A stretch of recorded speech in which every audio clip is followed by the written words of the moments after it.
Amelia Carter slammed her mother's recipe book onto the frozen ground and pressed both hands flat against her knees to keep from shaking. The last door in Coldwater Ridge had just closed in her face. Not gently. The woman inside had looked her up and down one slow, deliberate sweep from boot to collar, and then said without a trace of apology, "We don't have need for someone your size crowding up a working kitchen." And she shut the door before Amelia could draw breath to answer. That was the 14th rejection in 3 days. Amelia stood there in the cold with her suitcase at her feet, her coat pulled tight against the November wind cutting down off the Rockies, and she did the only thing she had left to do. She picked the book back up. She pressed it against her chest. And she told herself out loud in a voice barely above a whisper, "You are not done." If this story already has your heart, I want you to subscribe to this channel right now and follow Amelia's journey all the way to the end, because what happens next is going to surprise you. And drop a comment below telling me what city you're watching from. I want to see exactly how far this story travels. Now let's get back to Amelia, because she's about to walk through one more door, and this one is going to change everything. The general store on Coldwater Ridge's main street smelled like pine resin and dried tobacco, and it was the only building in town where nobody had yet told Amelia Carter to leave. That was not because they welcomed her. It was because the old man behind the counter had simply not looked up from his ledger when she came in, and by the time he did, she had already paid for a cup of coffee and taken the last stool at the end of the counter. And it seemed to him more trouble than it was worth to run her off over something as minor as existing. She wrapped both hands around the tin cup and let the warmth travel up into her fingers. Outside, snow was starting to move in across the peaks. She could see it in the bruised color of the sky, that particular shade of dark purple-gray that meant the mountains were already swallowed and whatever was coming would reach the valley floor before dark. She had nowhere to sleep tonight. She had 6 coins left in the small leather pouch she kept tucked inside the front of her coat. She had not eaten since yesterday morning when she'd shared half a biscuit with a young woman on the stagecoach who looked even hungrier than she felt, and who thanked her like she'd handed her a gold piece. Amelia drank her coffee and did not allow herself to cry. She had made that rule a long time ago. Not because crying was weakness, she didn't believe that, but because once she started, it was very hard to stop, and she could not afford to fall apart in the middle of a stranger's general store, in a town that had already made its feelings about her abundantly clear. The rejection at the hotel had been polite. The woman at the front desk had looked genuinely sorry, or at least had tried to look that way when she said they were full. But Amelia had seen the rooms board behind her shoulder. 3 keys still on their hooks. The rejection at the boarding house had been less polite. The woman who answered the door had looked at Amelia the way people sometimes did, that quick up-and-down assessment that lasted less than 2 seconds, and communicated everything, and then said they didn't take in women traveling alone. When Amelia asked if she could speak with the owner, the woman had said she was the owner and closed the door. The 3 kitchen positions had been variations on the same conversation. Too big, too slow. Not the kind of woman who fit the image of the establishment. One cook at a miner's dining hall had the audacity to tell her with his arms crossed and his chin up that a woman her size in his kitchen would make his customers uncomfortable. As if her customers' comfort had anything to do with whether she could cook. She could cook. That was the one thing in her life that had never been in question, never been challenged, never been taken away, regardless of how many doors closed in her face. Her mother had taught her in a small kitchen in Missouri when Amelia was 4 years old, standing on a stool with her chin barely clearing the edge of the stovetop. By the time she was 12, she could feed 30 farmhands on what most women would consider insufficient supplies. By the time she was 20, she had worked in 4 different kitchens across 2 states, and in every single one, the food she made had been the best thing that establishment offered. And in every single one, eventually, something happened to remind her that the food was the only thing people were willing to forgive her for. She turned her coffee cup in her hands and stared at the worn cover of her mother's recipe book, where it sat on the counter beside her elbow. The binding was cracked. The pages were soft with age and use, stained with evidence of 1,000 different meals, a smear of cinnamon here, a ghost of butter grease there, a water ring from a pot set down in haste on a summer afternoon in Missouri 15 years ago. Her mother had pressed a sprig of dried lavender between two of the middle pages. Amelia had never removed it. It didn't smell like anything anymore, but she knew it was there. "You look like you're studying on something pretty hard." She looked up. The old man from behind the counter had moved. He was standing at the near end of the counter now, close enough to be talking to her without raising his voice. And he was looking at her with the kind of unhurried attention that older men sometimes had. Not rude, not aggressive, just observant in the way of someone who'd had enough years to know that a person sitting alone in the cold with a worn-out book and an empty expression usually had a story worth hearing. "I'm studying on where to sleep tonight," Amelia said. "Haven't found an answer yet." The old man nodded slowly. "You been up and down the main street?" "I have." "Hotel." "Full." According to the woman at the desk. He made a sound that was not quite a laugh. "Martha Dean's hotel has been full to strangers since her third husband ran off with a Cheyenne woman, and she decided the world owed her a permanent grievance. 3 of those rooms haven't had guests in 6 months. He pulled a stool out from behind the counter and sat down on it, as if he'd decided this conversation was going to take a while, and he might as well be comfortable. "Where are you from?" "Most recently Denver," Amelia said. "Before that Pueblo. Before that a lot of places." "What brings you to Coldwater Ridge?" She considered the question. Not because it was complicated, but because the honest answer was the kind of thing that made people uncomfortable, and she had long since learned to soften it for public consumption. But this man had the look of someone who wouldn't appreciate a softened version. And she was tired, genuinely bone-deep tired of performing a more palatable version of her own life for the comfort of people she'd never see again. "Work," she said. "I'm a cook, good one. I've been looking for a kitchen position since I arrived 4 days ago.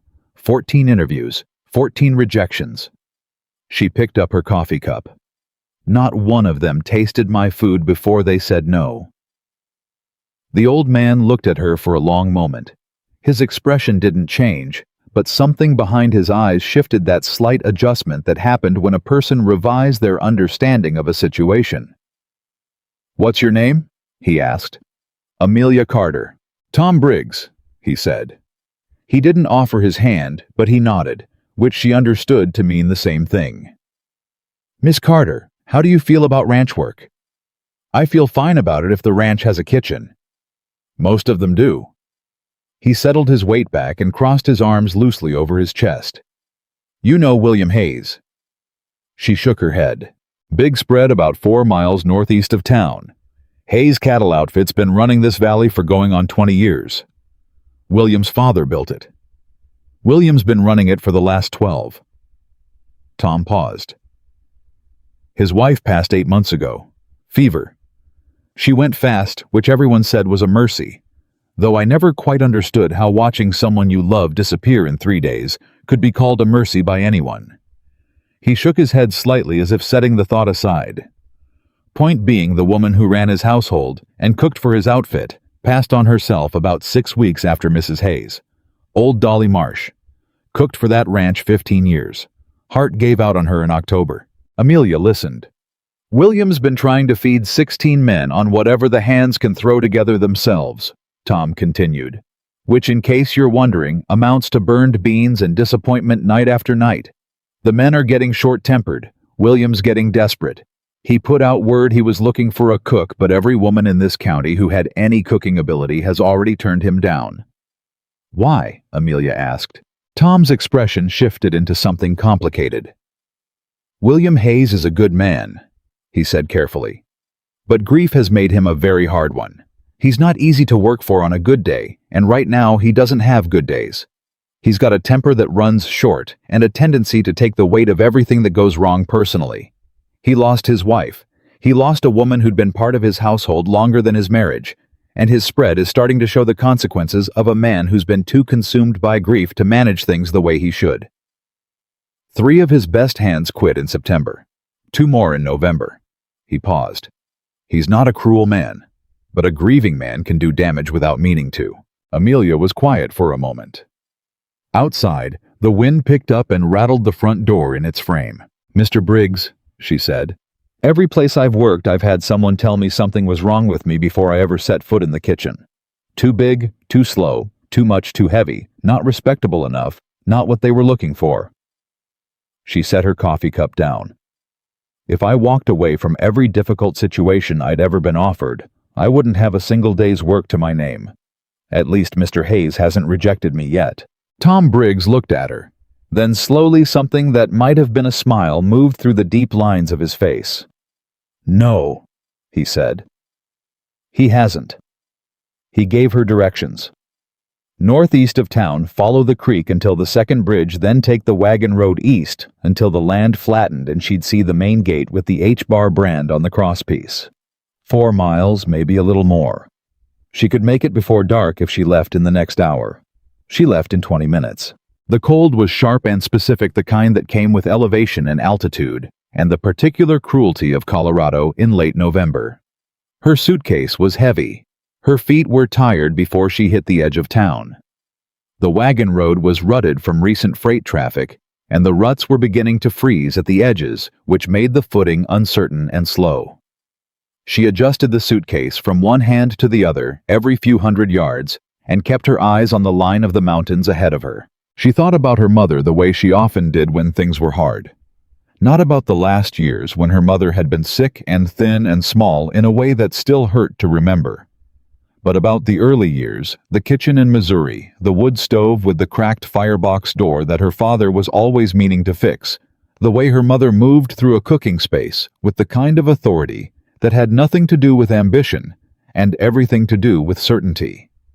Her mother had known exactly who she was. She had never seemed to wonder about it, never seemed to require outside confirmation. She moved through her own life like a woman who had been given very clear directions and followed them with confidence. Amelia wondered if that had been easier then, or if it had simply been her mother's particular gift, and some gifts were not inherited. She passed the first bridge. She passed the second. The wagon road curved east, and the land began to open up the way Tom Briggs had described, the ridgeline dropping away on both sides, and the valley floor spreading out wide and brown under the gray sky. She saw the fence line first, then the gate with the crosspiece, the iron brand black against the pale wood. H-bar. Hayes Ranch. She stopped at the gate and stood there for a moment in the wind. She was cold all the way through. Her right shoulder ached from the suitcase. She was standing outside a gate belonging to a man she had never met in a county that had spent 4 days demonstrating how little use it had for her in a state she had come to because she had run out of other options. She had 6 coins in her pocket. She had a recipe book that smelled faintly of lavender and a great deal of accumulated experience in being told she wasn't what people were looking for. She pushed the gate open and walked through. The ranch yard was bigger than she expected. A long, low barn sat to the left, light bleeding from between the boards where lanterns burned inside the sounds of horses, and quiet male conversation drifting out through the gaps. Directly ahead was the main house, 2 stories wide, front porch built with the particular kind of solidity that said someone had put serious money into it 20 years ago, and it had been well maintained since, or had been until recently. She could see smaller signs of neglect if she looked for them, a shutter loose on its hinge, a piece of porch railing that had pulled away from its post, a stack of firewood left uncovered on the east side, where it was taking on moisture. A man came out of the barn before she reached the halfway point of the yard. He was tall, broad through the shoulders, dark-haired with the kind of face that might have been handsome on a good day, but was currently doing something else. Something drawn tight and watchful and exhausted. He wore a heavy coat and work gloves, and the boots of a man who had already been outside for many hours. He stopped when he saw her, and she stopped when she saw him, and they looked at each other across 40 feet of frozen yard in the fading light. He spoke first. "You lost?" "No, sir," Amelia said. "I'm looking for William Hayes." "You found him." She adjusted the suitcase in her grip and stood straight. "My name is Amelia Carter. Tom Briggs in town told me you were looking for a cook."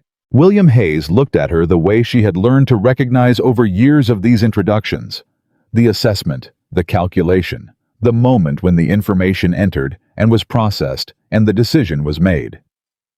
She had learned to hold still during that moment. Not to smile too eagerly or stand too tall or apologize with her posture the way she'd been taught to do as a girl. She had learned to just stand there and let the moment happen, and not take the outcome as a measurement of her worth, because if she did that, she would have no worth left by now. He said, "What kind of experience do you have?" She said, 15 years of professional kitchen work across 4 states. Household cooking, ranch cooking, boarding house cooking, and 1 stint running the kitchen for a mining operation that fed 60 men 3 meals a day. She paused. "I've never had a complaint about the food." "Why aren't you still at the mining operation?" She met his eyes. The foreman's wife decided the foreman was spending too much time in the kitchen. The foreman's wife was incorrect about why, but I was not in a position to correct her, and the job was not worth the trouble.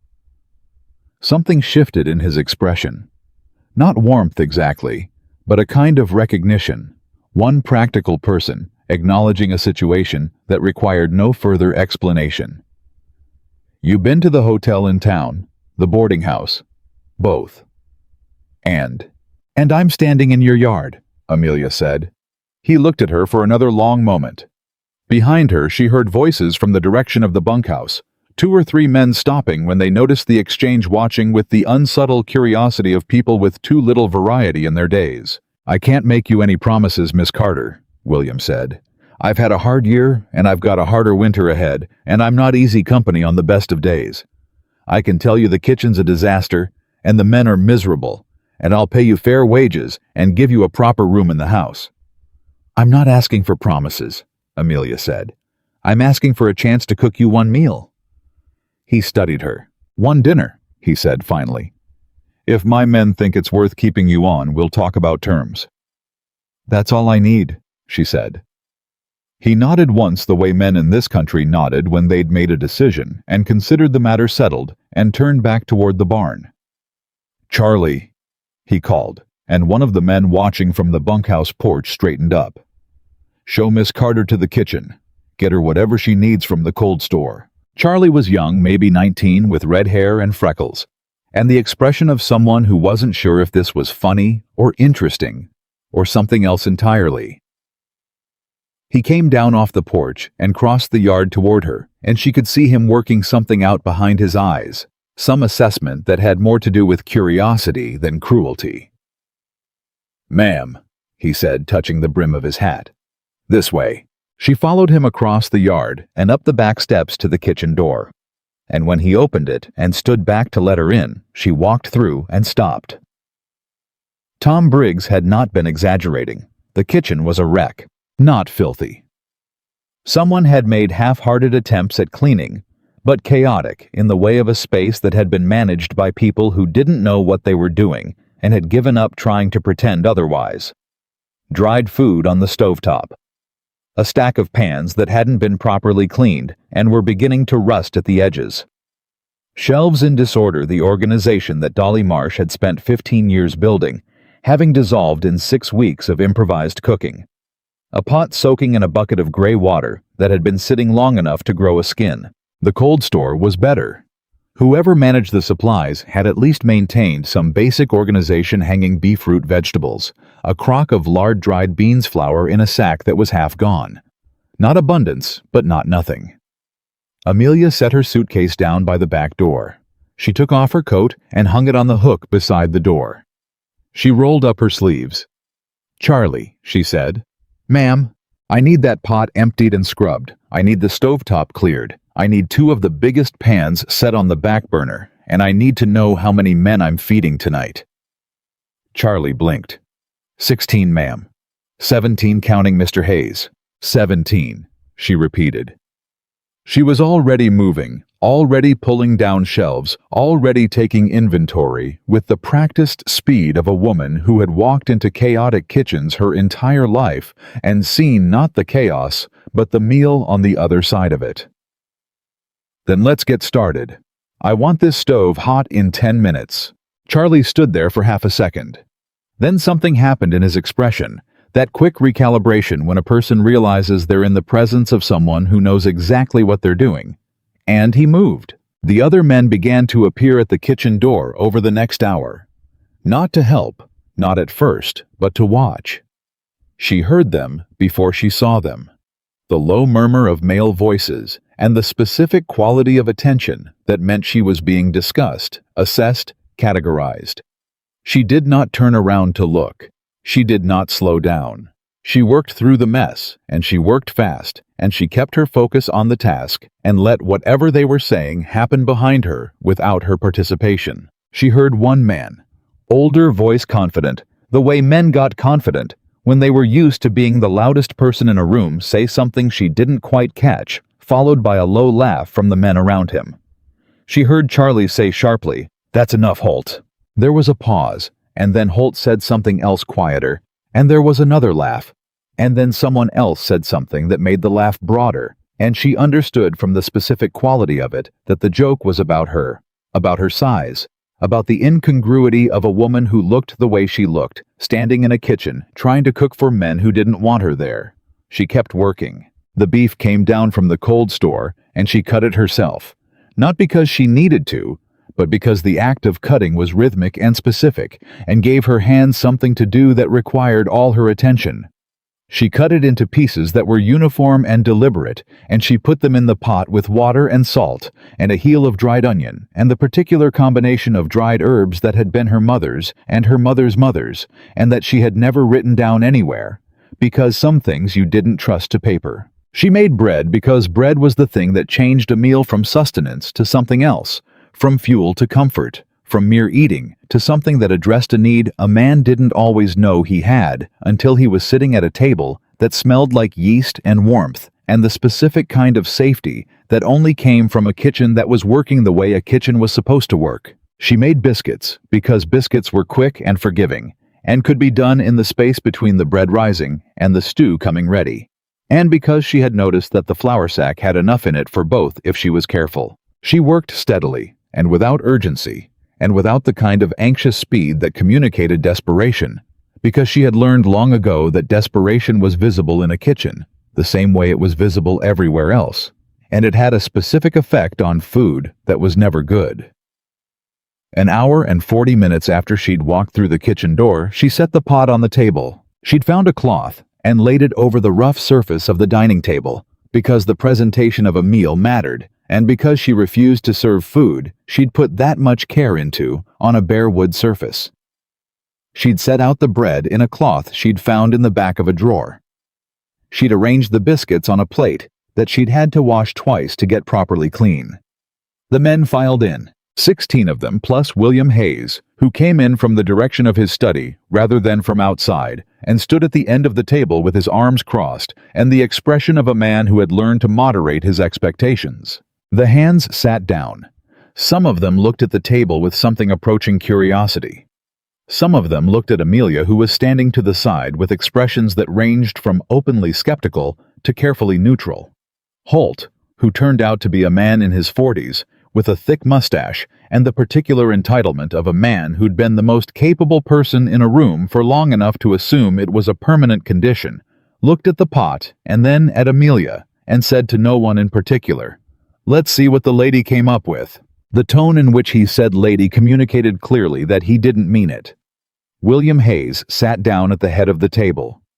Amelia ladled the stew. She started with the younger men the way her mother had taught her. Start with the ones who need the most encouragement, because feeding someone's hunger and feeding their spirit are the same act, and you should attend to both.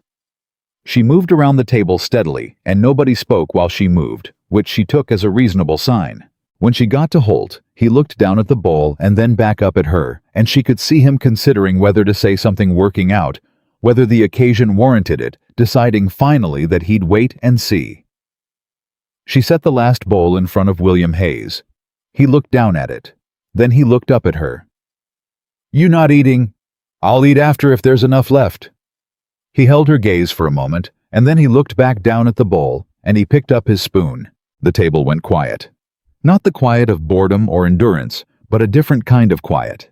The specific silence that happened when a group of people tasted something that surprised them. She had seen it before, had learned to recognize it, had learned never to let herself show how much it mattered to her. But she felt it move through the room like something physical that shifted from skepticism to attention, from dismissal to presence. Men who had been slumping began to sit differently.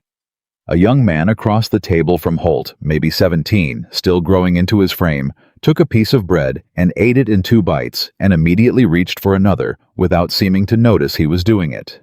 An older man near the end of the table, with the weathered look of someone who had been working cattle since before some of these boys were born, set down his spoon for a moment and appeared to be looking at something far away, the way people did when food reached them below the surface. Holt ate without speaking.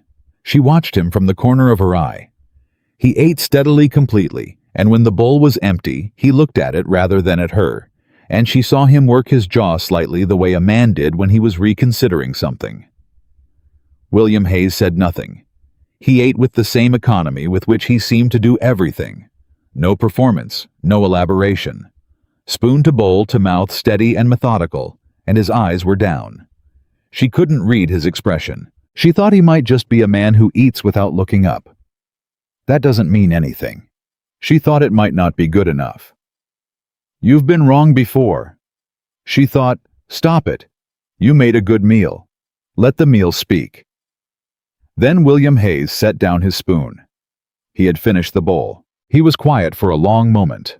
Around him the table was in various stages of completion, some men finishing some, already done, the young man across from Holt, having apparently eaten his bread, and half his neighbors, without anyone protesting. William Hayes picked up his cup of water and set it down again. And then he said in a voice quiet enough that only the men nearest him and Amelia could hear it clearly, "You cook like home." Amelia went still. She had been called many things in many kitchens. Competent, capable, a surprisingly good cook with the surprisingly doing the work that the speaker intended it to do. She had been told that her food was good, despite her, as if her body was an obstacle the food had managed to overcome through sheer culinary will. She had never been told that she cooked like home. She didn't speak for a moment because she was working on keeping her face neutral, and her face and her discipline were having a disagreement. "Thank you," she said when she had them reconciled. He looked at her then, and she saw something in his face that she hadn't seen before, or hadn't let herself look for, which was different. He was tired. He was grieving in the way that men who held things together for other people grieved from the inside out. Invisible until it wasn't expensive in ways that didn't show on the outside, until you looked at the eyes. He looked like a man who had been sitting alone in a room with a noise he couldn't name for 8 months, and had finally, for 20 minutes, been in a kitchen that was quiet in a better way. He said, "Where did you learn to cook like that?" She said, "My mother." He nodded as if this answered something he'd actually been asking. And then carefully she said, "Food is usually the only thing people have ever appreciated about me." She didn't know why she said it. She hadn't planned to. It was the kind of honesty that came out when you were too tired to maintain the more cautious version of yourself, the version that knew how much to disclose, and to whom. William Hayes looked at her. Not the way men usually looked at her. Not the assessment. Not the calculation, not the dismissal, or the pity, or the particular species of appreciation that was really just surprise that she'd managed to do anything worthwhile given what she looked like. He looked at her the way you looked at a person when you were actually paying attention to what they'd just said. "Maybe," he said slowly, "they noticed the food because they never bothered to notice you." The table had gotten louder around them as the men finished, and conversation returned to its normal volume, and nobody else heard him say it. It was quiet enough to have been for her alone, and she understood from the way he said it that this was probably the case. She held his gaze for exactly as long as it took to be sure she had heard him correctly. Then she nodded once. "About those terms," William Hayes said, reaching for his water again. "I'll want to talk to you in the morning. But you've got the job if you want it, Miss Carter." He paused. "Assuming you're willing to stay, given what I told you about the situation." "I'm willing to stay," Amelia said. "Then we'll talk in the morning." He pushed back his chair and stood, and she saw the full height of him and the particular way he carried himself, not arrogance, but the deep-seated sureness of a man who had been responsible for something important for a very long time. He put on his coat, picked up his hat from the rack by the door, and stopped in the doorway. "Miss Carter," he said without turning around. "Mr. Hayes?" "The biscuits," he said. Were those your mother's recipe too? Yes, sir. He was quiet for a moment. She knew what she was doing, he said, and he walked out. Amelia stood in the kitchen for a long time after the men had cleared out, after Charlie had helped her wash the dishes, with the quiet efficiency of someone who had decided she was all right and intended to act accordingly after the fire in the stove had burned down to low orange embers, and the room had gotten cold at the edges and warm in the middle, the way kitchens did when the cooking was done and the meal was over, and what was left was just the evidence of having fed people something that mattered. She sat down at the kitchen table with the last of the bread and ate her supper. She opened her mother's recipe book and ran her finger across the inside front cover, where her mother had written in the careful handwriting of someone who'd taught herself to write as an adult, "Food made with love feeds more than hunger." Amelia had read that sentence 1,000 times. She had believed it or tried to. But believing something and feeling its truth were two different things, and there were long stretches of her life when she had been too worn down to feel anything except the weight of what the world kept handing her. Tonight felt different. She couldn't name exactly how. The job wasn't certain. The man who'd offered it had warned her himself that he was difficult and that the season ahead was hard, and that he couldn't make promises. The men at that table had mixed feelings about her, and at least one of them, Holt, would need more time and possibly more biscuits before he came around, if he came around at all. The town had made its position clear enough. None of that was resolved. But something had happened at that table tonight that was separate from all of it. Separate from the job and the wages and the question of where she was going to sleep and whether the county of Coldwater Ridge had any use for a woman who had spent her entire life being told she was too much and not enough simultaneously. Someone had said something to her that had nothing to do with her food. Maybe they noticed the food because they never bothered to notice you. She pressed her hand flat against the recipe book and sat in the warm middle of the cold kitchen. Outside, the wind had picked up. She could hear it moving against the eaves, against the shutters, against the walls of this old house that had been built by a man who wanted something to last. Amelia Carter sat in the kitchen of Hayes Ranch on a Tuesday night in late November of 1887, with 6 coins in her pocket and her mother's handwriting under her palm, and she let herself feel carefully and without drama, as if she might have found something. She didn't know yet what to call it.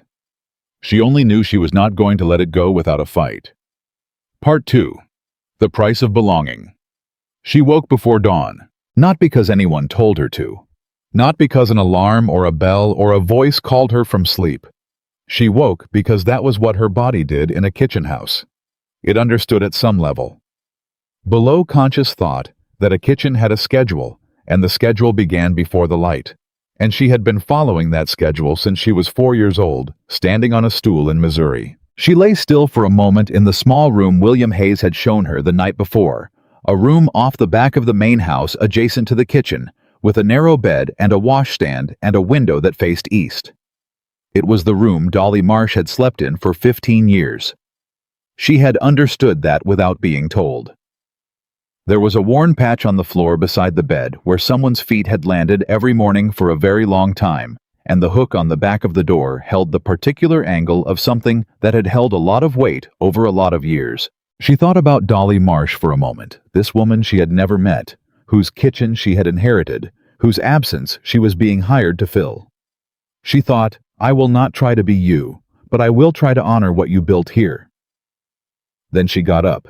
The kitchen was cold in a way that meant the fire had gone out hours ago. She built it back without rushing the way her mother had taught her. Start with kindling, thin as a finger, add the larger pieces. Only when the small ones are fully committed. Never hurry a fire because a hurried fire dies, and then you're back to the beginning with less wood and less time.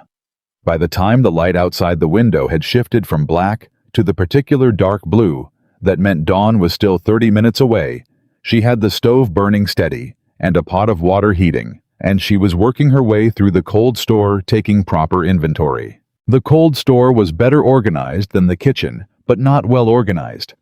Someone had been maintaining it on instinct rather than system. She found things in the wrong order, things stored together that shouldn't be things she'd expected to find that weren't there, and things she hadn't expected that were. She took note of all of it with the methodical attention of a woman who understood that a kitchen's capacity to feed people well was determined entirely by what happened before the cooking started. She was deep in her count of the flour supply when she heard boots on the back porch. The door opened and Charlie appeared already dressed, his red hair sticking up on one side in the way of a young man who had combed it in the dark without a mirror and not entirely succeeded. He stopped when he saw her standing in the cold store doorway with a flour sack in her hands and a piece of paper covered in notes tucked under her arm. "Ma'am," he said. "You been up long." "Long enough," she said. "I need to talk to Mr. Hayes about the supply situation. We're low on things we shouldn't be low on, and stocked with things that won't keep much longer. How early does he take his coffee?" Charlie blinked. "He's usually in the barn before sunup." "Does he come to the kitchen for breakfast?" "He used to," Charlie said. Then, carefully, he stopped after Mrs. Hayes passed. Amelia set the flour sack back in its place and tucked the paper more securely under her arm. "Does he eat in the barn then?" "He doesn't eat much at all, ma'am, not in the morning." She looked at Charlie for a moment. He was young enough that he didn't yet know how to hide what he was thinking. And what he was thinking right now was that this information was both accurate and something he wasn't sure he should have shared. "Thank you, Charlie," she said. "Go ahead and get the others up. I'll have breakfast ready in 40 minutes. He nodded and turned to go, and then he stopped. "Miss Carter," he said, "what Holt said last night, at dinner, I want you to know that's not how most of the men feel." "I know," she said, "but thank you for saying so." He nodded again and went out, and she turned back to the stove. 40 minutes later, she carried a plate and a cup of coffee across the yard to the barn. She could hear 2 horses moving inside, and the low sound of a man working the specific rhythm of someone doing physical tasks with the automatic efficiency of long habit. She knocked on the barn door with the hand that wasn't holding the plate and waited. The sounds inside paused.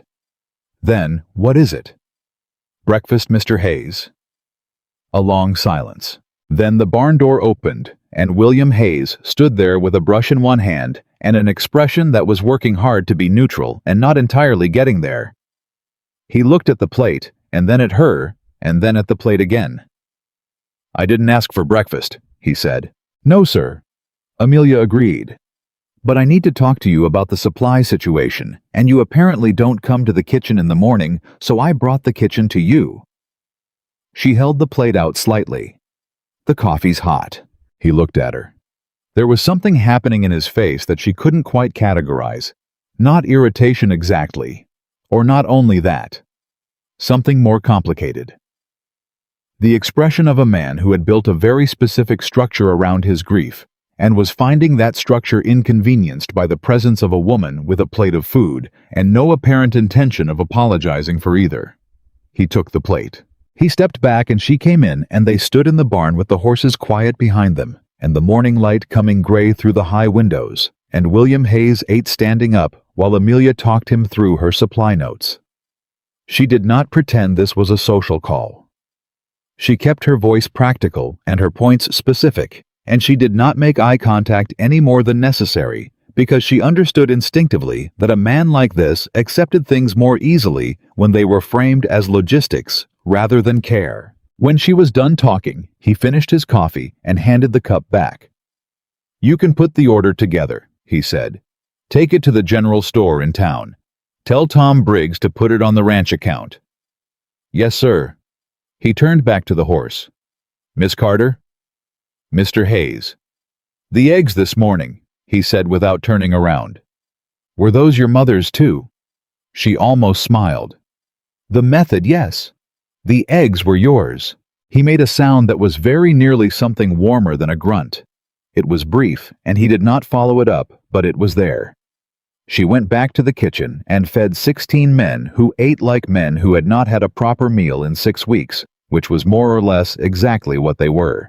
The first 2 weeks at Hayes Ranch settled into a shape that Amelia recognized from other kitchens. In other hard places, the shape of a space beginning to remember what it was supposed to be. She did not rush it. She did not announce it. She just showed up before dawn every morning and worked steadily until after dark, and produced food that was good and consistent, and made the kind of difference in a working ranch that was felt before it was articulated. The men came around faster than she'd expected, with the exception of Holt. Holt was a problem she understood precisely. He was not a stupid man that would have made him easier to manage, and he was not simply cruel, though he was capable of cruelty. He was a man who had occupied a particular position in the social structure of Hayes Ranch, the position of the person who set the tone, who decided what was acceptable and what was ridiculous, and Amelia's arrival had disrupted that position in ways he hadn't worked out yet. He didn't know what to do with her, and what he didn't know what to do with, he belittled. It was never direct. She gave him credit for that, or rather she noted it as information rather than credit, because a man who attacked indirectly was a specific kind of problem. He made remarks that were technically about something else. He used a tone of voice that communicated exactly what he thought, without giving her a sentence she could point to. He referred to her to the other men as the cook, in a way that stripped her down to function as if she were a piece of kitchen equipment that had been installed and was operating within acceptable parameters. The other men watched to see what she did about it. She cooked him the best biscuits he'd ever tasted and said nothing. She understood, had always understood, that the most devastating response to a man who expected her to break was to refuse to break in any direction he could see. Anger would give him something to react to.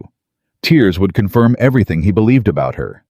Quiet competence was the only response that had no handle for him to grab onto, and so quiet competence was what she gave him day after day in a kitchen that was slowly becoming the best thing about Hayes Ranch. It was at the end of the second week that the first real shift happened. She was in the kitchen after supper. The men had eaten. The dishes were done, and she was working on the bread for the next morning when Holt appeared in the doorway. He was alone, which she noticed. His audience was absent, which meant whatever happened now would not be for the benefit of anyone else, and that changed the equation. He stood in the doorway for a moment without speaking. "Miss Carter," he said finally. "Mr. Holt?" He was quiet for a moment. She kept working. The bread dough needed another 3 minutes of working before she set it to rise, and she was not going to stop for a conversation that hadn't announced what it was yet. "My mother," he said. And then he stopped. She waited. "My mother used to make something," he said, with the specific difficulty of a man articulating something he'd stored in a place he didn't visit often. "A soup.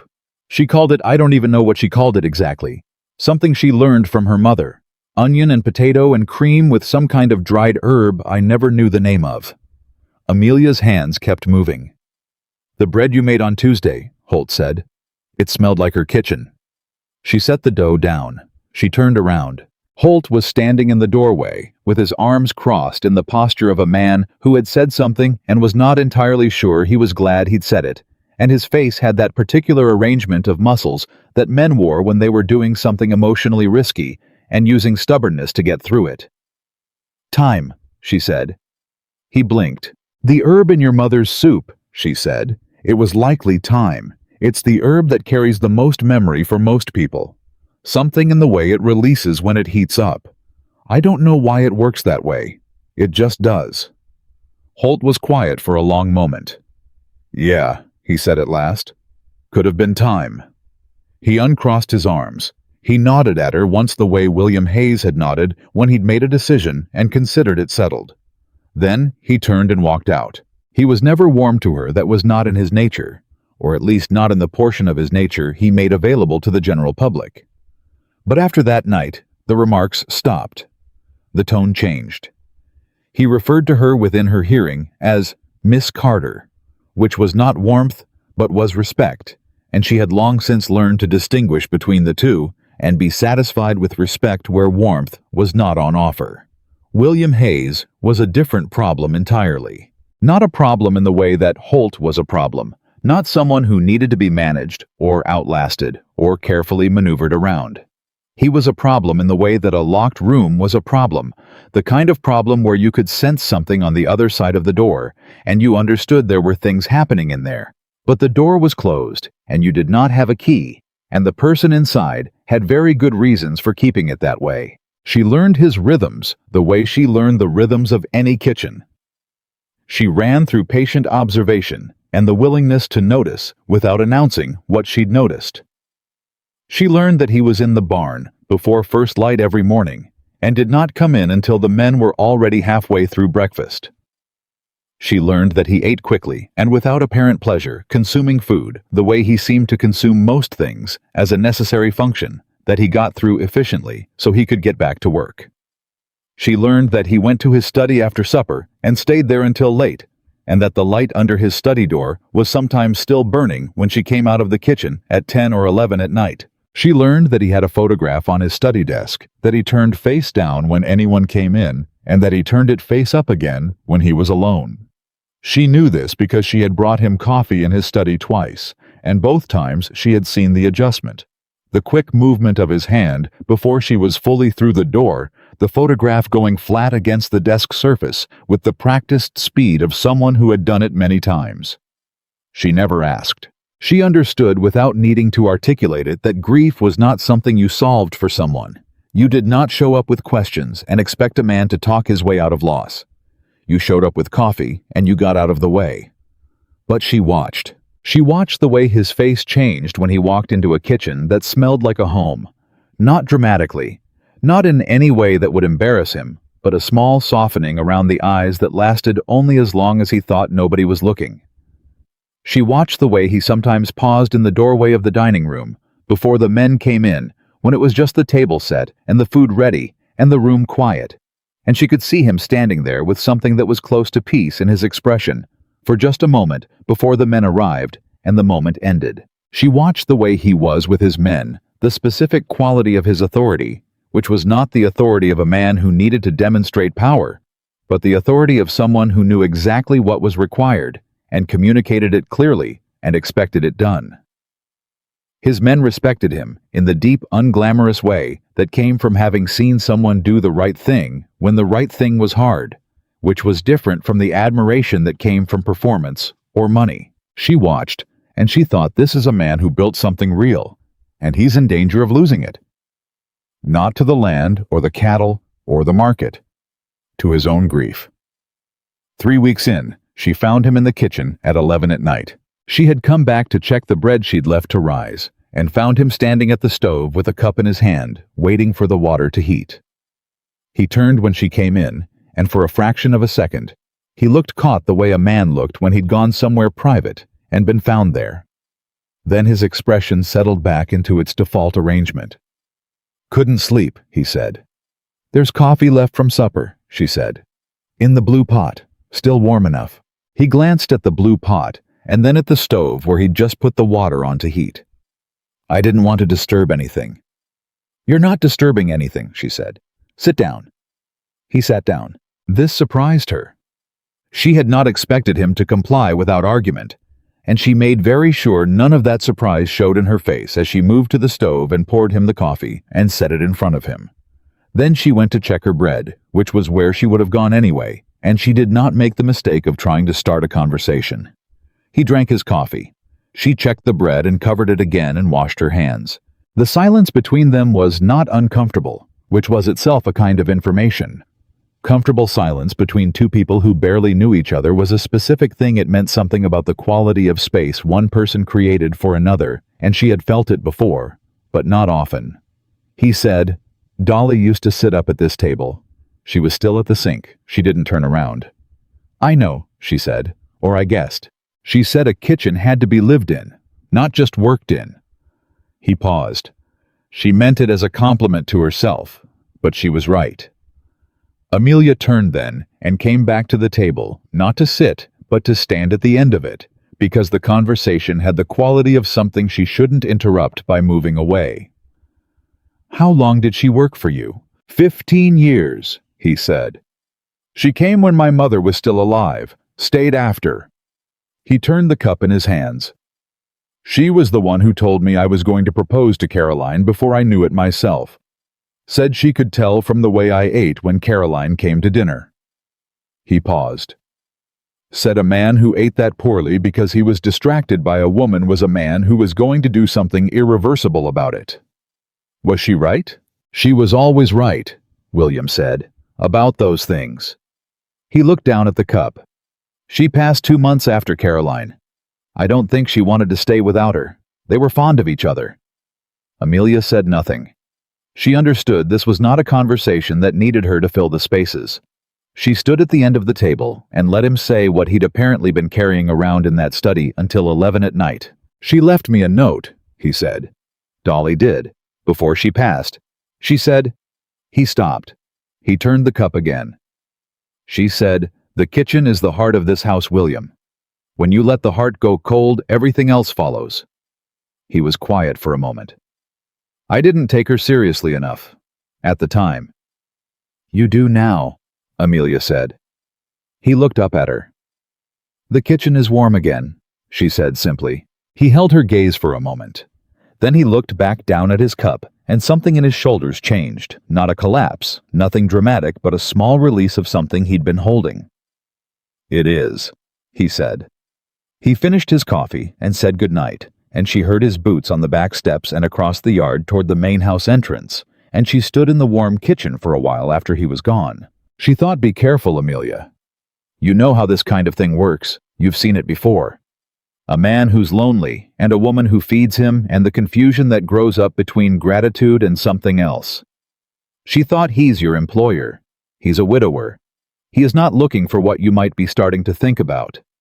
She thought all of this clearly and practically, and then she went to bed, and in the morning she was up before dawn, and in the kitchen before the fire went cold. She was a professional. She had always been a professional. She knew the difference between a kitchen and a fantasy, and she intended to keep knowing it. But the days kept happening. It was Charlie who told her about the land trouble, though he did it sideways, and she had to read between the considerable gaps he left. They were in the kitchen on a Saturday afternoon. She was putting up preserved goods, and he was supposed to be helping, but was mostly sitting on the counter asking questions, which was a habit of his she had decided to indulge because he was genuinely curious about everything, and she found his company straightforward in a way she appreciated. He said in the middle of a conversation about whether sourdough was worth the effort compared to standard bread leavening, "Do you know Charles Whitmore?" She did not know Charles Whitmore. She said so. "He's got a big spread to the south," Charlie said. "Been buying up land in this valley for 2 years. Smaller ranches mostly. Some of them sold fair, some of them." He stopped. "Some of them got pushed." "Pushed how?" Charlie picked at a piece of bread crust. "Water rights disputes, debt getting called in sudden, rumors spreading about this or that ranch's management." He shrugged with the specific kind of shrug that communicated that the shrug itself was meaningful. "He's been after the Hayes land since before Mrs. Hayes passed. Mr. Hayes has never been interested in selling. Whitmore hasn't given up being interested in buying." She continued with her work and let this information settle. "Why are you telling me this?" she asked. "Because Charlie said Whitmore was in town on Thursday. Tom Briggs mentioned it. And when Whitmore's in town, things have a way of getting complicated for people he's decided are in his way." She looked at him then. He was young and his face was open, and he was telling her something with more precision than his casual tone suggested. "Thank you, Charlie," she said. "I like working here," he said simply. "I liked it before, and I like it better now. I just think it's good to know who's paying attention." She thought about that conversation a great deal over the following week, which was the week that things began to change in ways that were too specific to be coincidence. It started small. A delivery from the general store that was short on 2 items she'd specifically ordered. When she asked about it, Tom Briggs looked genuinely confused and showed her the order, which included both items in the correct quantities.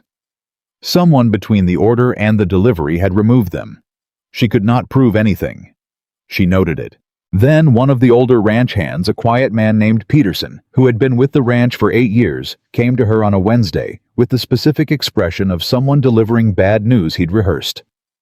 "Miss Carter," he said, "I want you to know I don't put any stock in what's being said in town." She stopped what she was doing. "What's being said in town?" Peterson looked uncomfortable in the way of a man who had realized too late that he'd started this conversation backwards. "There's talk," he said, about your previous positions." Someone's been saying things about why you left the places you worked before. She felt it then. That specific cold that was not about temperature. The cold that came from recognizing a pattern she'd encountered before in different towns with different faces and the same mechanism underneath. "What things?" she said. "That you were let go," Peterson said. "Not that you left. That there was trouble. Of one kind or another." He looked at her directly. "I know that's not how you told it, and I know Tom Briggs vouched for you, and I know what I've seen with my own eyes these past weeks. I just thought you should know it was out there." She thanked him. He nodded and went back to work. She stood in the kitchen and held the edge of the counter and let herself feel the specific weight of this, the recognition of a threat that came from a direction she couldn't directly address, that used the accumulated damage of a lifetime of other people's projections as its raw material. Someone was taking the story of her life and retelling it with a different ending. And the ending they were writing was designed to undermine everything she'd built in these 4 weeks. She did not go to William Hayes. Not because she was afraid to tell him, but because she wanted to think first, and because running to the man who employed her with a problem she couldn't prove yet was not the kind of move she would make. She had spent her life navigating people who wanted her to be smaller, quieter, less. She was not going to respond to this by making herself smaller or quieter. She was going to cook dinner. She cooked the best meal she'd produced at Hayes Ranch. She made a pie. She hadn't made a pie since she'd arrived because pies required time and attention, and a certain security in your position that she hadn't felt she had in the first weeks. But she had it now, or she intended to act as if she did, which was sometimes the same thing. She made a deep dish apple pie with dried apples from the cold store and a crust that required more butter than she could strictly justify, and brown sugar and cinnamon, and a small measure of something her mother had added to every pie she'd ever made that Amelia had never named to anyone. When it came out of the oven, Charlie appeared in the doorway as if he'd been summoned by the smell which he probably had. "Miss Carter," he said with the solemnity of a young man confronting something sacred, "is that a pie?" "It is," she said. "Can I?" "No," she said. "Not until after supper." He groaned in the way that young men groaned when denied something they wanted, and she almost smiled, and then the back door opened, and William Hayes came in from the yard and stopped. He looked at the pie on the counter. He looked at her. "Someone's birthday," he said. "No, sir," she said. "Sometimes a pie is just a pie." He looked at her for a moment longer than the comment required, and she understood that he was reading something in her face, that the pie was not just a pie, that something had happened, that she wasn't telling him yet, that she was doing the thing she did, which was to stand straight and produce something beautiful when the world came for her. She could see him putting it together, partial information assembling itself behind his eyes. "My office," he said. "After supper." "Yes, sir," she said, and she turned back to her stove, and she let the kitchen smell the way it smelled, and she fed 17 men a meal that nobody at that table was going to forget, and she served the pie in slices large enough to communicate that she was not conserving herself for anything, and she watched Holt take his first bite and close his eyes, and she thought, whatever is coming, I am still here, and I know how to feed people. And that is not nothing. After supper, she went to William Hayes's study. He was standing at the window, rather than sitting behind his desk, which she noted as a choice. Standing was equal in a way that sitting behind a desk was not, and she wasn't sure if he'd made that choice consciously or not, but she recognized it. "Tell me," he said without turning from the window. She told him. All of it, the short delivery, what Peterson had said, the shape of what it looked like when you put it together. She was precise and unemotional, and she presented it the way she would present a supply problem, which was, here are the facts, as I know them, here is what I don't yet know, here is what I think it means. When she finished, he was quiet for a long moment. "Whitmore," he said, "not a question." "I don't know that," she said honestly. "But someone who benefits from disrupting this ranch." He turned from the window then.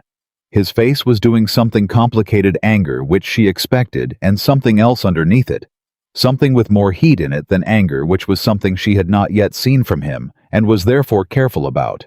"I want you to know," he said, "that nothing I've heard or that anyone has told me has changed my assessment of your character or your position here." She looked at him steadily. "I appreciate that. I'm not saying it to be kind," he said.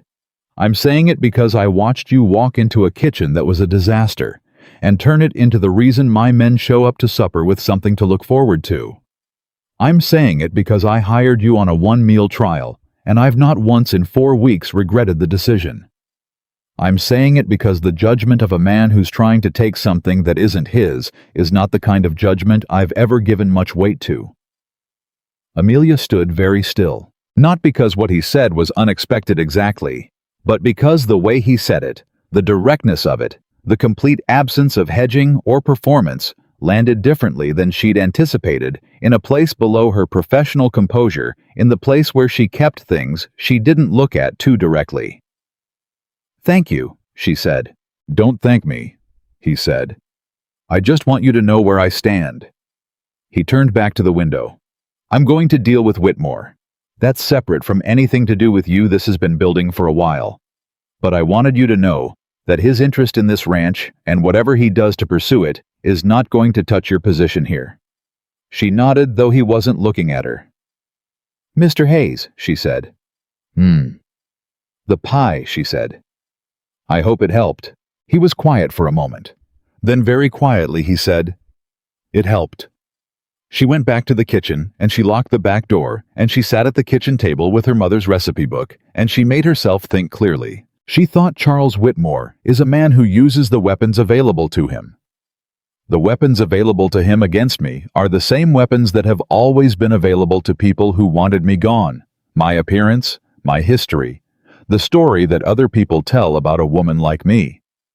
She thought William Hayes just told you that he doesn't believe that story. She thought that is a thing you are going to have to be very careful about, because a man who defends you is not the same as a man who loves you, and gratitude is not the same as safety, and you have been confused about this before. She closed the recipe book. She put out the kitchen lamp. She went to her room off the kitchen, the room with the worn patch on the floor where Dolly Marsh's feet had landed every morning for 15 years, and she lay down on the narrow bed in the dark. Outside, the November wind was doing what it did, moving over the valley, over the frozen grass and the fenced pastures, and the big house with the light still burning in the study window over the barn, where the horses stood quiet in the dark. Amelia Carter lay still and listened to it. She thought about what Tom Briggs had said 4 weeks ago in the cold of his general store. He's a good man. But grief has made him a very hard one. She thought grief makes people hard, the way winter makes the ground hard. It doesn't change what's underneath. It just makes it harder to reach. She thought, "Be careful, Amelia." And she closed her eyes.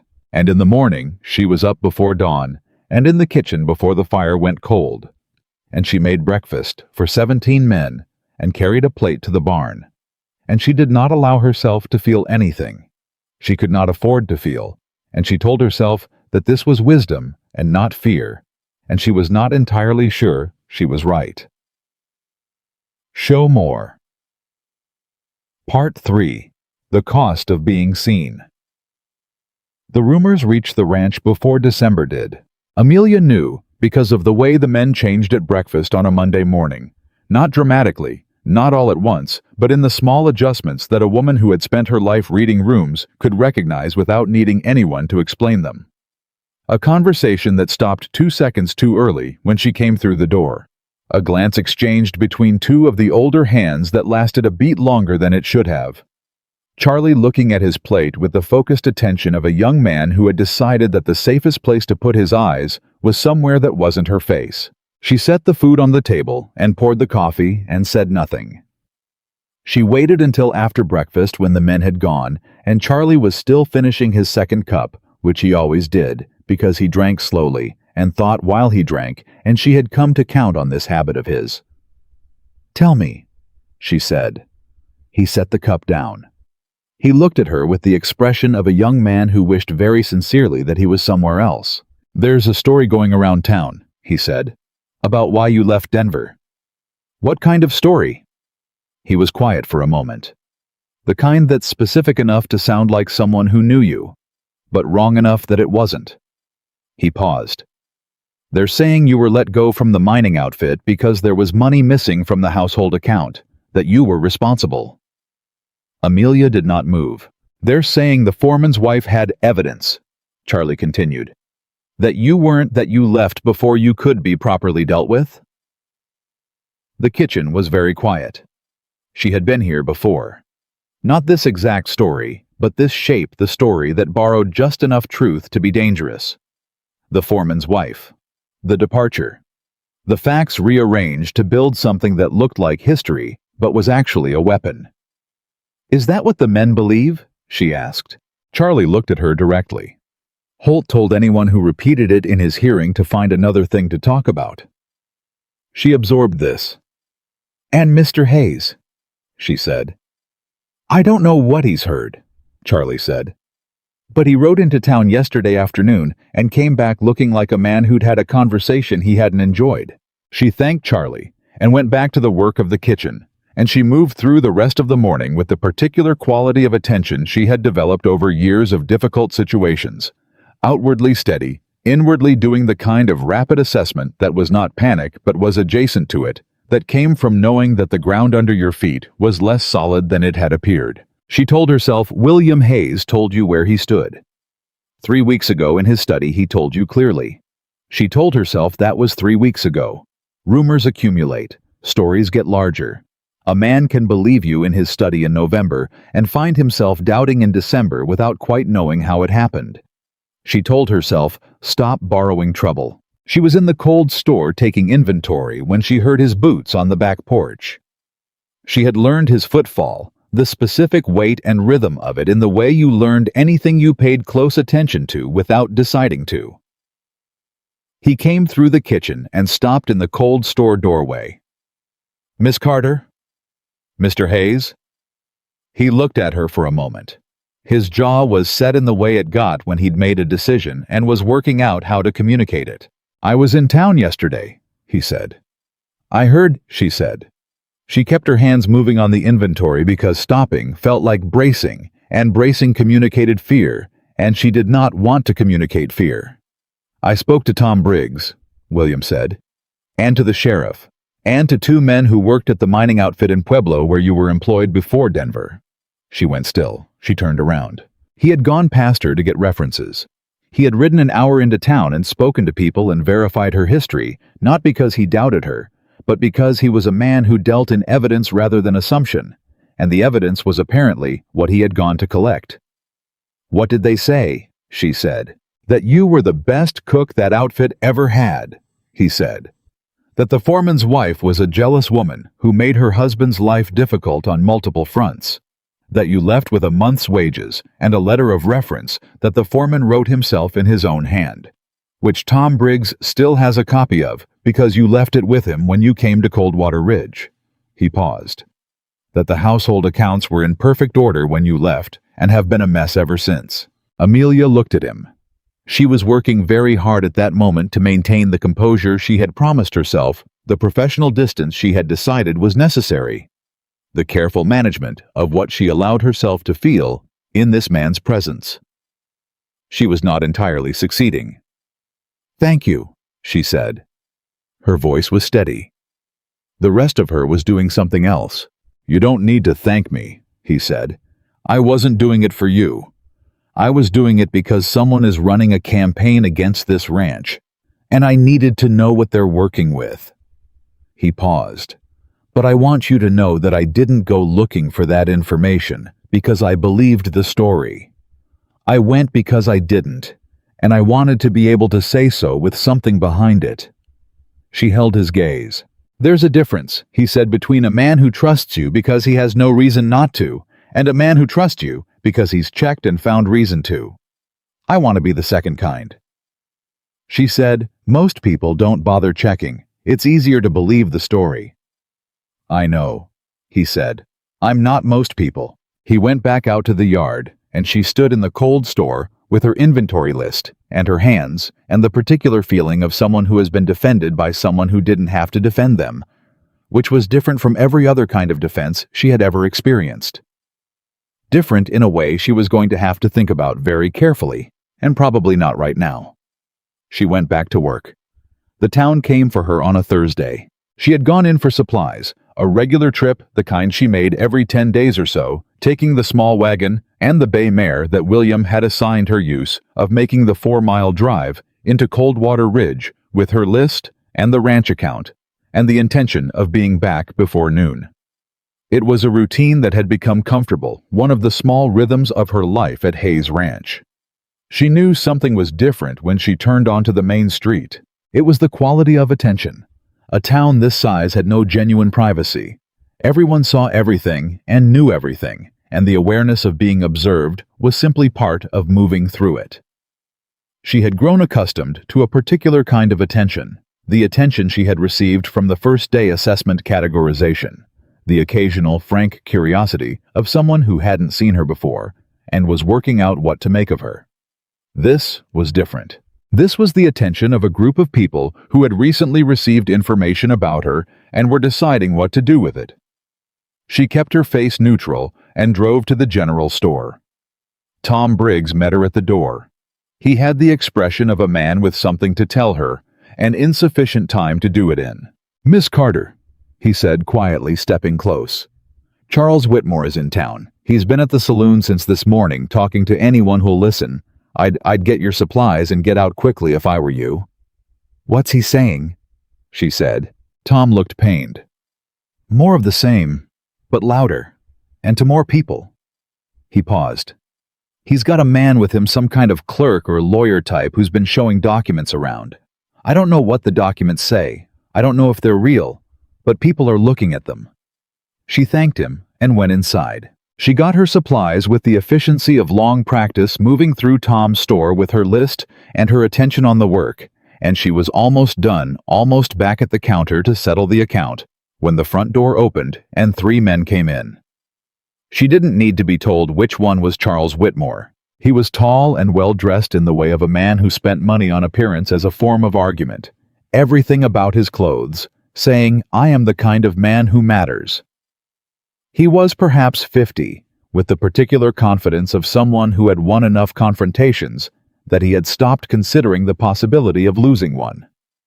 He had 2 men with him, one of whom carried a leather case and wore the expression of a professional who was paid to look like he wasn't quite paying attention. Whitmore looked at her. She had been looked at many ways in her life. She had been looked at with contempt and with pity and with the specific discomfort of people who didn't know how to categorize her. She had been looked at with genuine warmth and with false warmth and with the kind of measuring attention that preceded a business proposition. Charles Whitmore looked at her the way someone looked at an inconvenience they intended to remove. "You'd be the Hayes cook," he said. Not a question. She set her supplies on Tom's counter.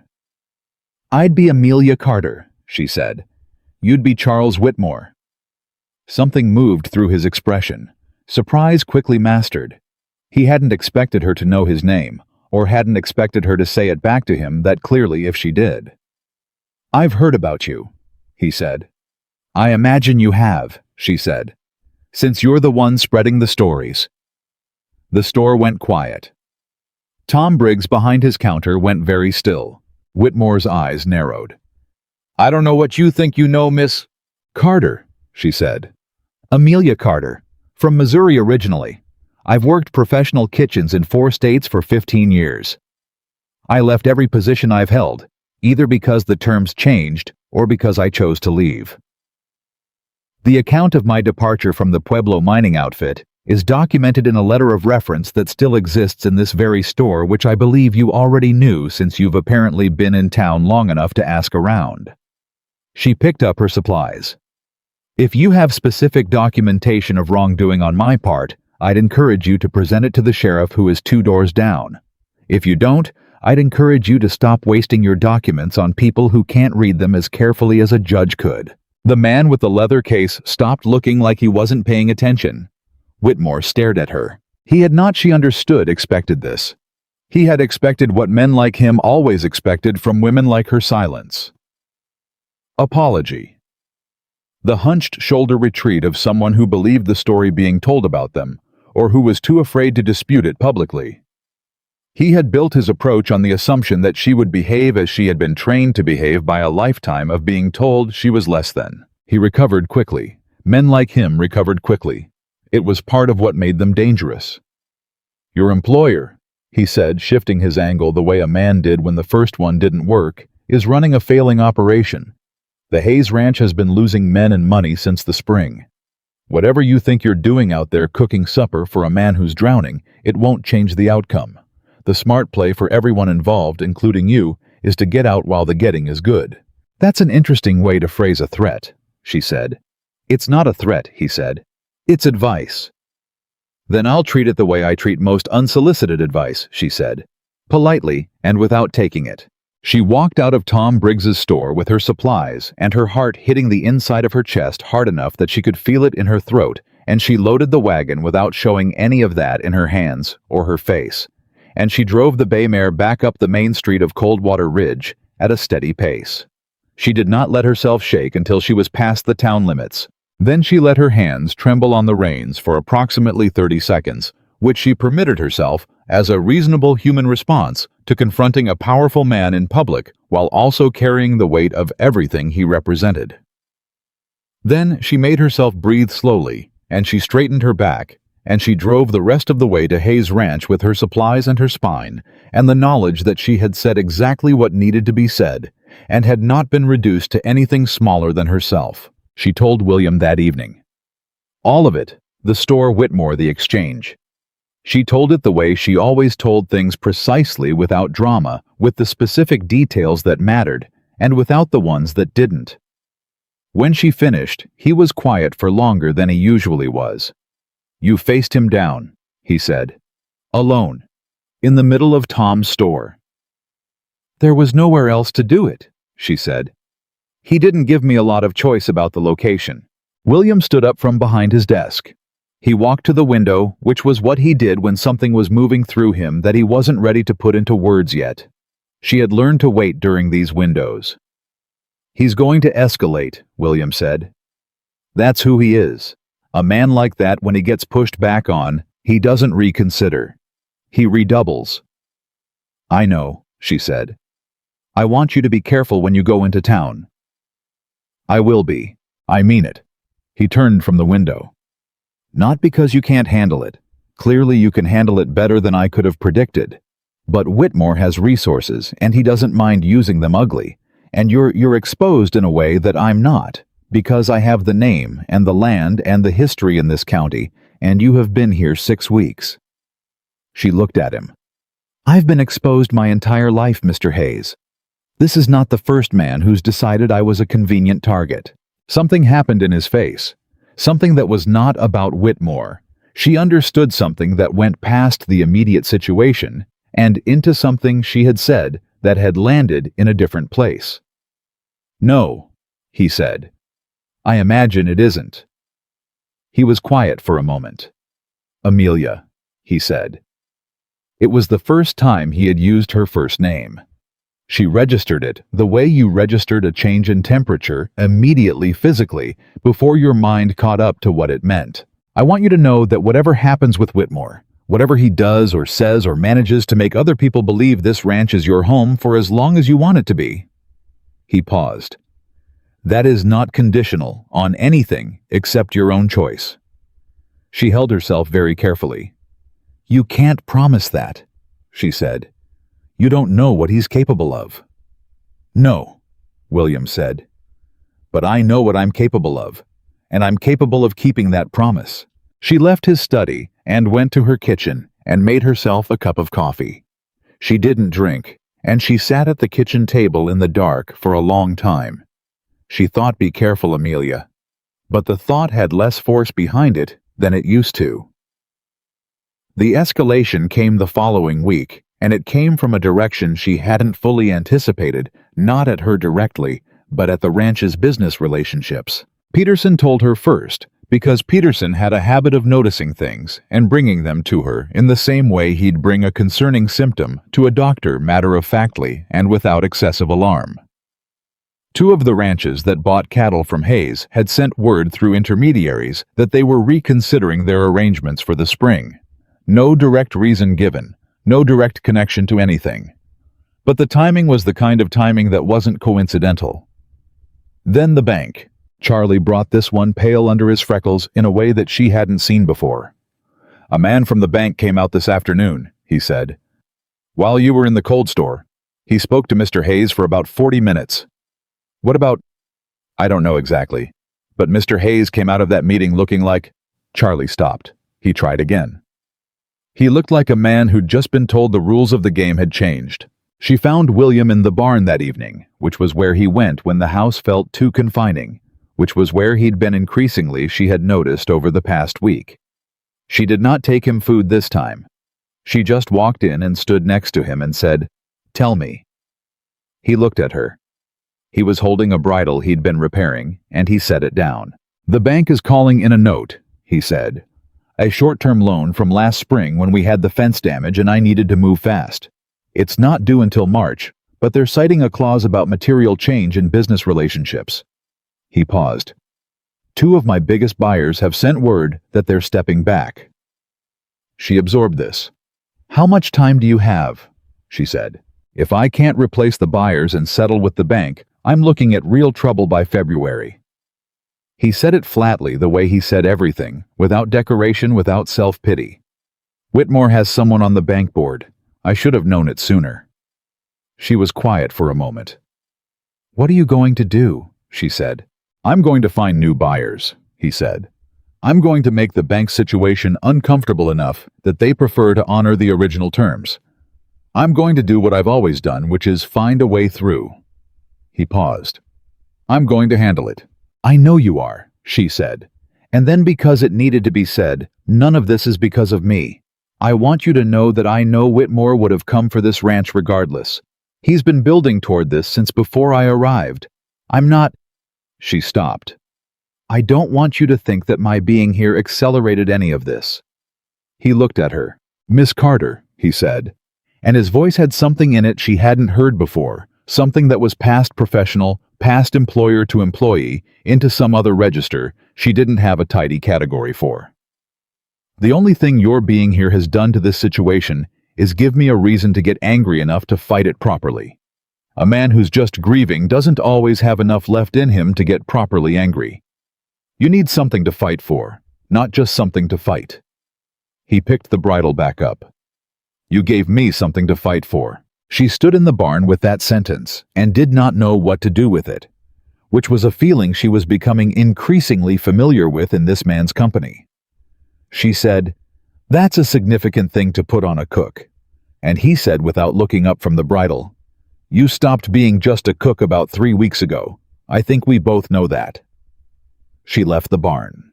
She walked across the yard in the December cold and went into the kitchen and built the fire up and stood with her hands over it until the shaking in them stopped. And she did not let herself think about what he'd said. Not directly, because thinking about it directly required her to also think about everything she'd been carefully not thinking about, and she was not ready for that yet. She was not ready, and she was afraid.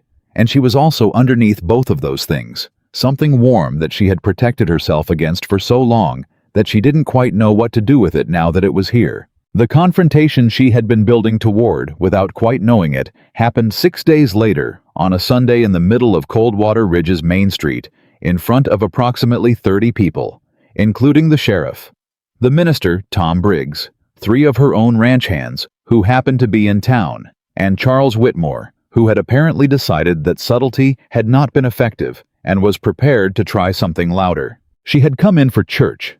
She had been going most Sundays since arriving, partly out of habit, and partly because it was the one place in town where the social dynamics were complicated enough that even Whitmore's influence could only do so much.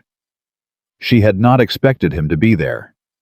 He was not a church-going man, which meant he had come specifically because he knew she would be. He waited until she was coming down the church steps after the service, when she was surrounded by the small cluster of women she had begun to develop. Something like friendships with the minister's wife, who had been kind to her from the beginning, and 2 others who had come to the kitchen at Hayes Ranch once for a charitable errand, and had stayed for coffee and ended up coming back twice since. He stepped into the space at the bottom of the steps where she would have to pass through or go around him. "Miss Carter," he said loudly enough that the people still on the steps and in the yard could hear him clearly. "I think it's time someone in this town asked you directly about your situation before more good people get taken advantage of." The minister's wife put her hand on Amelia's arm. Amelia looked at Whitmore. She felt the weight of the moment, the audience, the steps, the cold December air, the 30 or so people who were now doing that specific human thing of pretending not to watch while watching with complete attention. She felt the familiar pull, the deep old pull toward smallness, toward apology, toward making herself manageable and less threatening and easily moved aside. And underneath that pull, underneath the fear and the familiar exhaustion of it, she felt something else. Anger. Clean, clear, specific anger.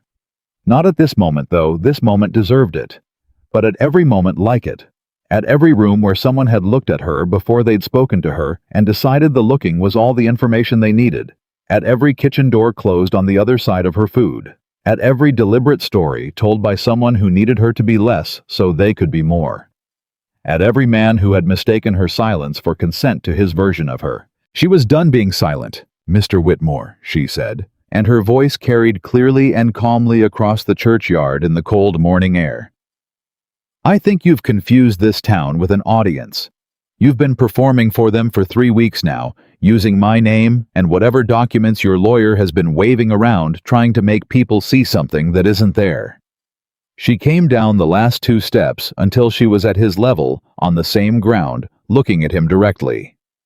"So let me give this audience something real." He opened his mouth. "I'm not finished," she said. He closed it. "My name is Amelia Carter. I am 28 years old. I have worked professional kitchens since I was 13.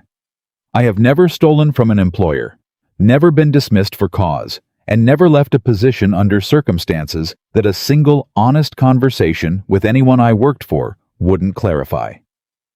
She paused. "I am also a large woman. I am aware that this bothers some people.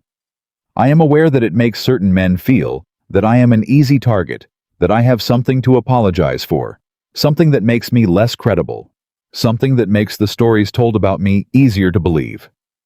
She looked at Whitmore steadily. "I have spent my entire life accommodating that discomfort. I have made myself quieter and smaller and less visible so that people would not have to deal with the inconvenience of me.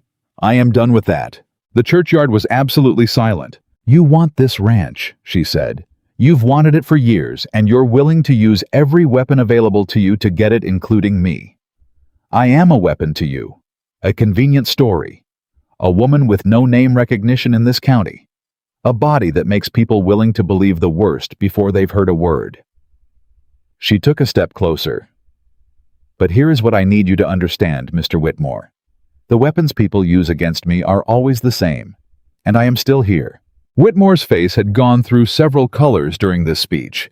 He settled on a kind of hard red that spoke more to fury than embarrassment, though she suspected there was embarrassment in there too, buried under the fury, where he couldn't afford to let it show. "You're overstepping," he said, and his voice had dropped out of its public volume into something more controlled and more dangerous. "Considerably." "Perhaps," she said. "But I find I don't much mind anymore." She stepped past him.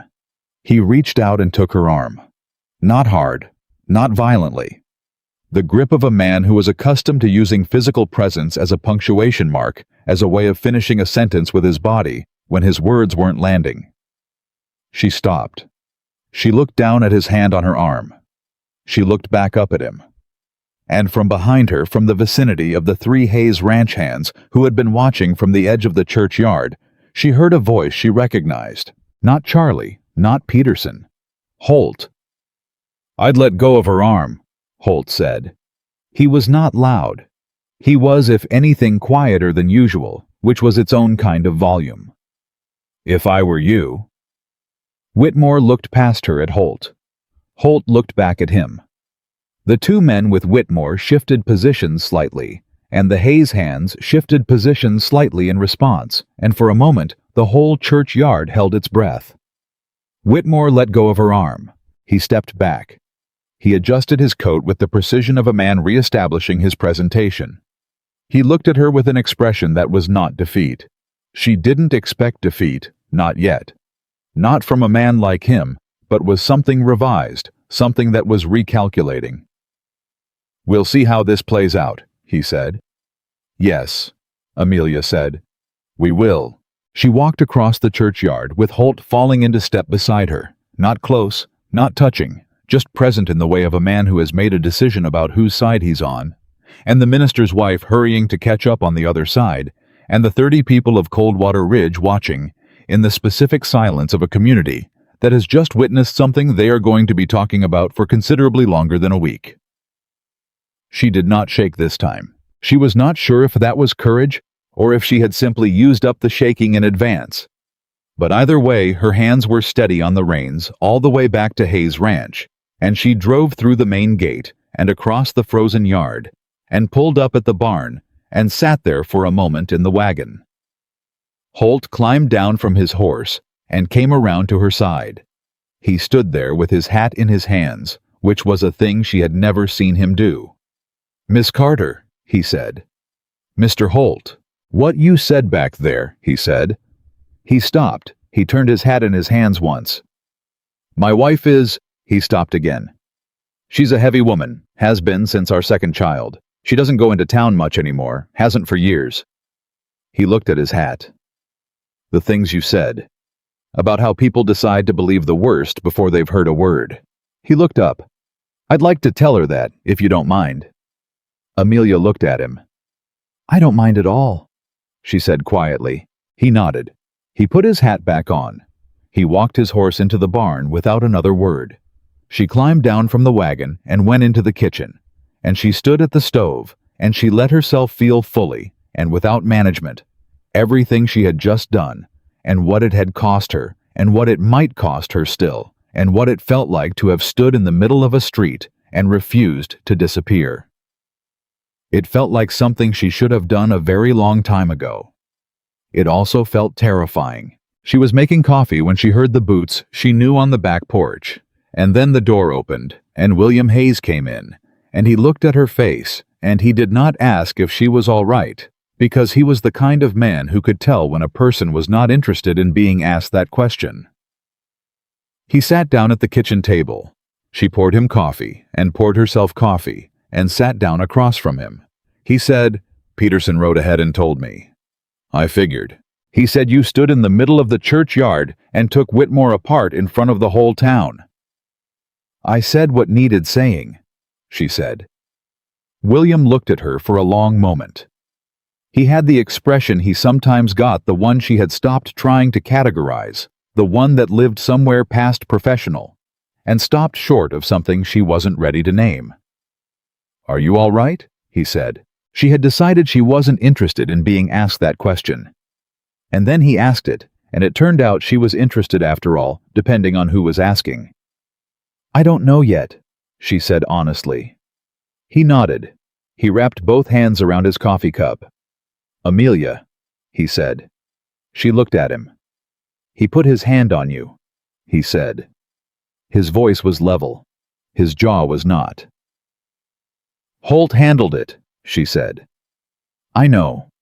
A pause. "It won't happen again." She looked at his face, and she saw something there that she understood, that she recognized from the barn when he'd said, "You gave me something to fight for." And she made herself hold his gaze instead of looking away, which was what she would have done a month ago, 6 weeks ago, when she was still managing her distance with more success. She said, "William." It was the first time she had used his first name. He went very still. "Don't make me a reason," she said quietly. "If you're going to fight Whitmore, fight him for the ranch. Fight him because it's right. Fight him because this valley needs someone willing to stand up to him." She paused. "Don't fight him for me. I can't carry that." He was quiet for a long moment. Then he said, "What if it's both?" She looked at her coffee. She thought about her mother's recipe book. She thought about what it meant to spend your whole life making things for other people and never quite believing that anything could be made for you. She thought about a worn patch on a floor beside a narrow bed, and a woman named Dolly, who had said the kitchen is the heart of this house, and a man who had been letting his heart go cold without quite knowing why. She said, "Then we'd better make sure you win." And outside, the December wind moved across the valley, and the kitchen was warm, and neither of them moved for a long time. Part 4. The Ground That Holds. The week after the churchyard did something to Coldwater Ridge that nobody had quite anticipated. It didn't transform the town. Towns didn't transform. Amelia knew that well enough from having passed through enough of them. People were people, and people had memories that fit the shapes they'd already built for themselves. And one woman's speech on a Sunday morning was not sufficient to rebuild shapes that had been forming for years. But it shifted something. A degree or two off the original angle, which didn't sound like much until you considered how far a degree or two could take you over a long enough distance. The minister's wife came to the ranch on Tuesday. Her name was Helen Marsh. No relation to Dolly, she clarified immediately. Though the shared name had startled Amelia the first time she'd heard it, and she arrived in a small buggy with a covered dish and the expression of a woman who had made a decision and was acting on it before she could change her mind. She sat at Amelia's kitchen table and drank coffee and said, "I owe you an apology." Amelia looked at her. "For what?" "For not saying something sooner," Helen said. "I heard the first rumors when they started 3 weeks ago. I knew they weren't right. I've known Tom Briggs for 15 years, and Tom vouched for you from the beginning, and Tom Briggs is not a man who vouches for people carelessly." She wrapped both hands around her cup, and I said nothing. Because Charles Whitmore is a man with a long reach in this county, and my husband has a congregation to consider, and I told myself it wasn't my place. She looked at Amelia directly. "You standing up in that churchyard showed me what my silence cost." Amelia said, "You didn't cause this, Mrs. Marsh." "No," Helen said, "but I could have made it harder for it to continue. There's a difference between not causing harm and actively preventing it, and I chose the easier of the two." She reached across the table and set her hand briefly firmly over Amelia's. "You won't find me making that choice again." After Helen left, Amelia stood at the kitchen window for a long time. She thought about what it meant to be defended by someone who had chosen not to defend you before. Whether that was better or worse than not being defended at all. Whether the apology mattered, and in what way it mattered, and what you did with it when it came. She decided it mattered the way most imperfect things mattered, not completely, not without qualification, but genuinely. Helen Marsh had sat at her table and said a true thing and meant it, and that was more than most people managed. She went back to work. Holt came to find her that afternoon. He came in through the back door the way he always did now. Not hesitantly the way he had in those first weeks when he was still working out what she was and where she fit, but with the straightforward directness of a man who had resolved his internal argument and was operating from the resolution. "I heard from my brother-in-law," he said.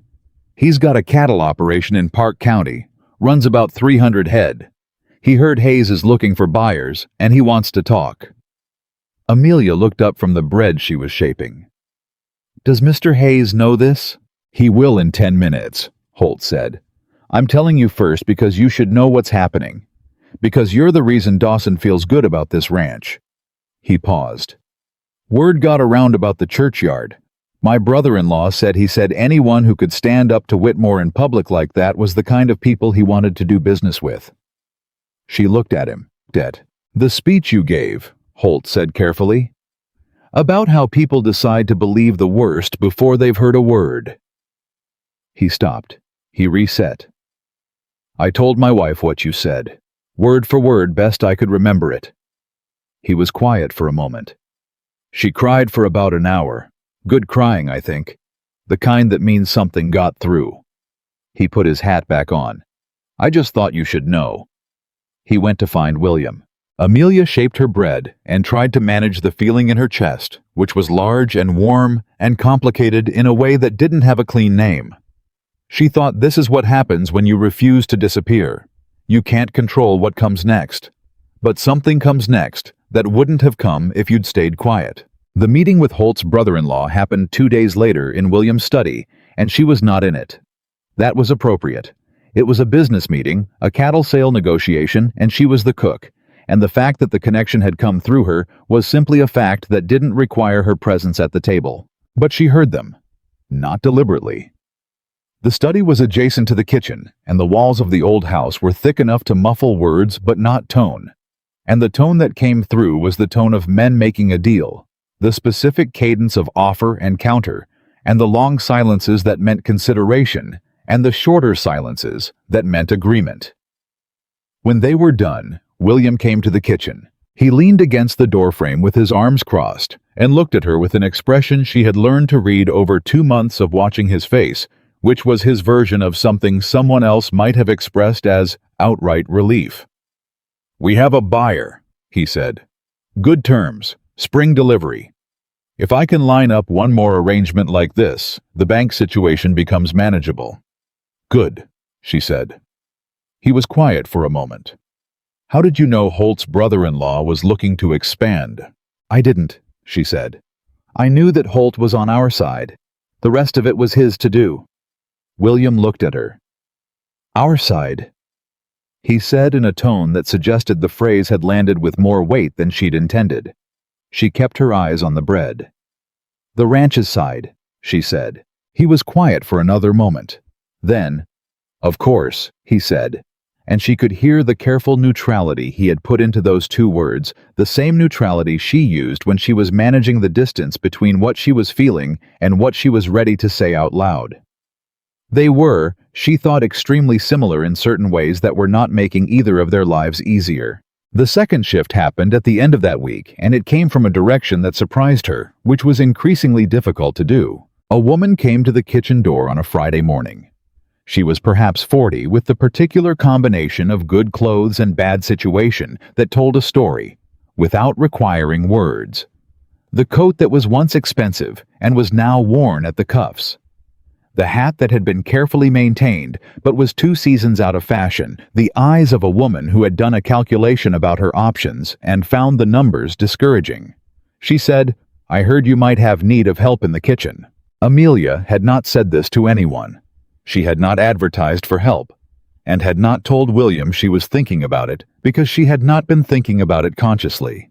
But she had been feeling it, the particular strain of trying to do everything alone in a kitchen that was growing in scope and demand. As Hayes Ranch began its recovery, the meals getting more elaborate, because the men's morale improving meant the standard she was holding herself to was climbing the bread and the pies, and the ongoing supply management, and the accounts that Tom Briggs now asked her to double-check because he trusted her arithmetic. She looked at the woman.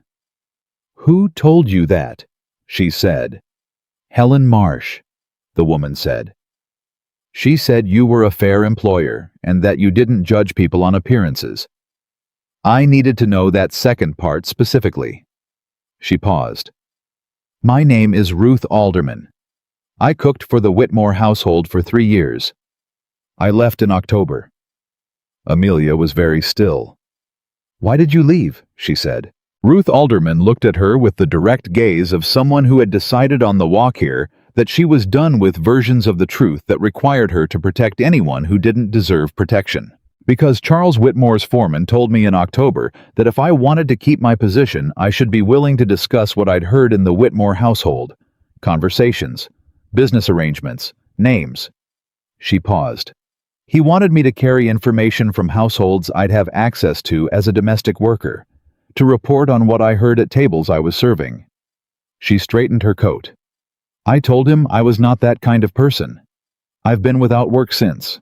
Amelia looked at her for a long moment. She thought, this woman is carrying information I should probably give to William immediately. She thought, she's also standing at my kitchen door without work in December.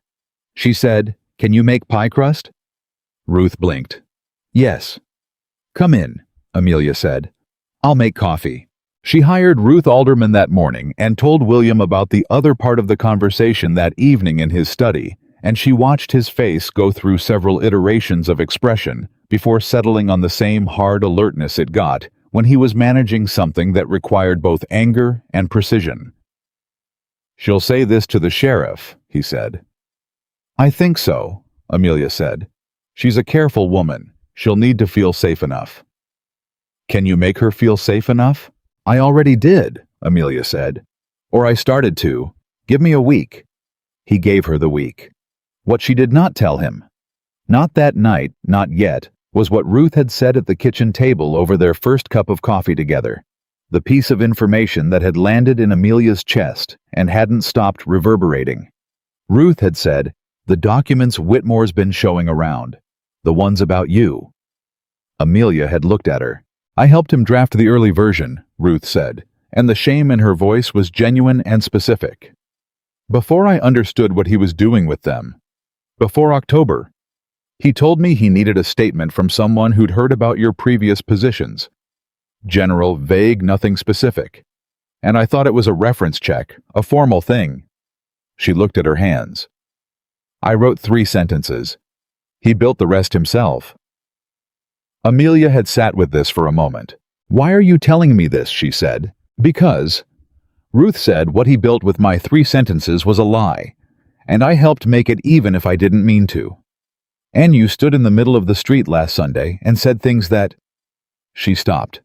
She started again. "My daughter is 14. She's a large girl. She's been told she's too much since she was 8 years old." Ruth looked at her. "I want her to have someone to point to. Someone who stood in the street and said what you said. And I can't give her that without first cleaning up what I helped build." Amelia had looked at Ruth Alderman across the kitchen table and felt something shift in the architecture of the entire situation, felt the way a single piece of information could rearrange everything around it when it finally arrived. The way the truth had a weight that was different from the weight of everything else. She had said, "Then let's figure out how to clean it up." The week she had asked William for was one of the hardest working weeks of her life, and not because of the kitchen. It was hard because what she was doing with Ruth was the kind of work that required a different kind of attention than cooking the work of building trust with a woman who had reasons not to trust easily. The work of listening without judgment to a story that included complicity.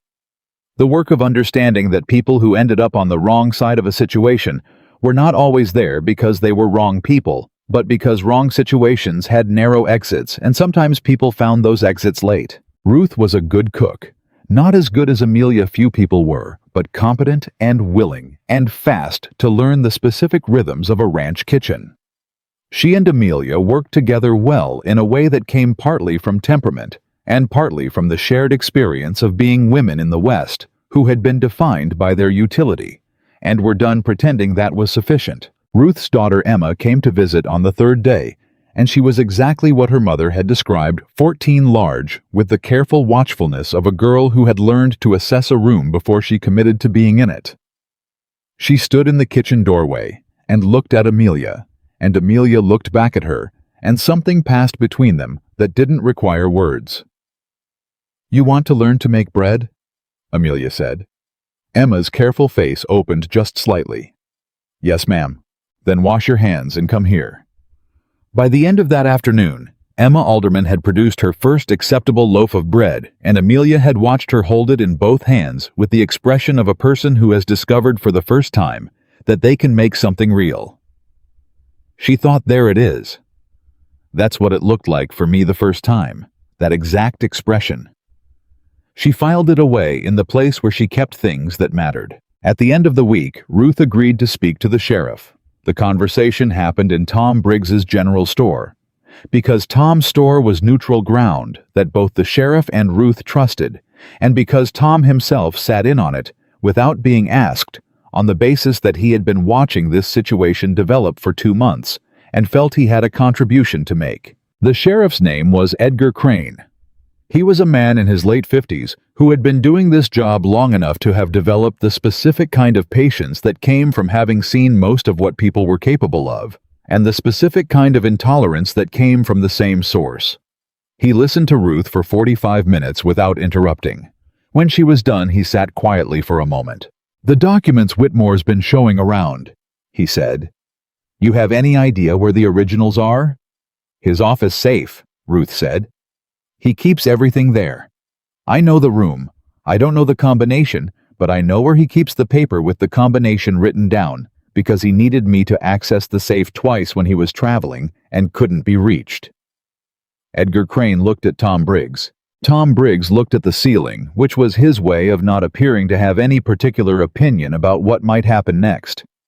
"That's helpful," the sheriff said. He did not explain in what way it was helpful. Ruth did not ask.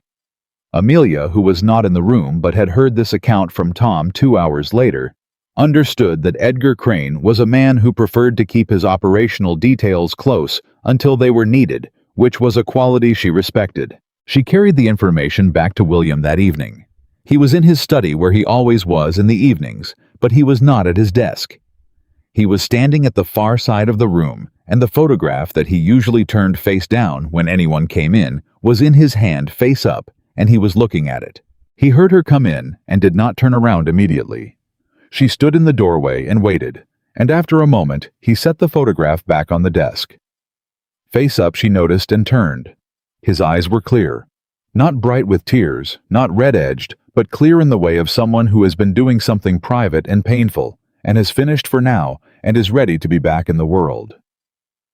"I have news," she said. "I know that look," he said. "Come in." She told him everything. Ruth Emma, the Sheriff Tom's store, Edgar Crane's quiet attentiveness, and his lack of specificity about next steps. When she finished, William sat down behind his desk for the first time in this conversation. He looked at the photograph briefly, and then at her. "You did all of this," he said, "while also feeding 17 people 3 meals a day." 18, she said. "Ruth's eating with us now." Something moved across his face, not quite a smile. Something adjacent to it, warmer and more personal than his public expressions. "Amelia," he said. She waited. He looked at his hands on the desk. He looked at the photograph. He looked back at her, and when he did, his face had the arrangement of someone who had been carrying something for a long time and had finally gotten tired of carrying it alone. "I want to show you something," he said. He turned the photograph around and slid it across the desk toward her. She came forward and looked at it. A woman, perhaps 32, 33, with a direct gaze and a composed expression, and the look of someone who knew exactly what she wanted and had organized her life accordingly. Beside her, a younger William, not by much, but enough to see with his arm around her and an expression she had never seen on his face in 2 months of watching it. He looked happy, fully, unguardedly happy. "Caroline," she said. "Yes."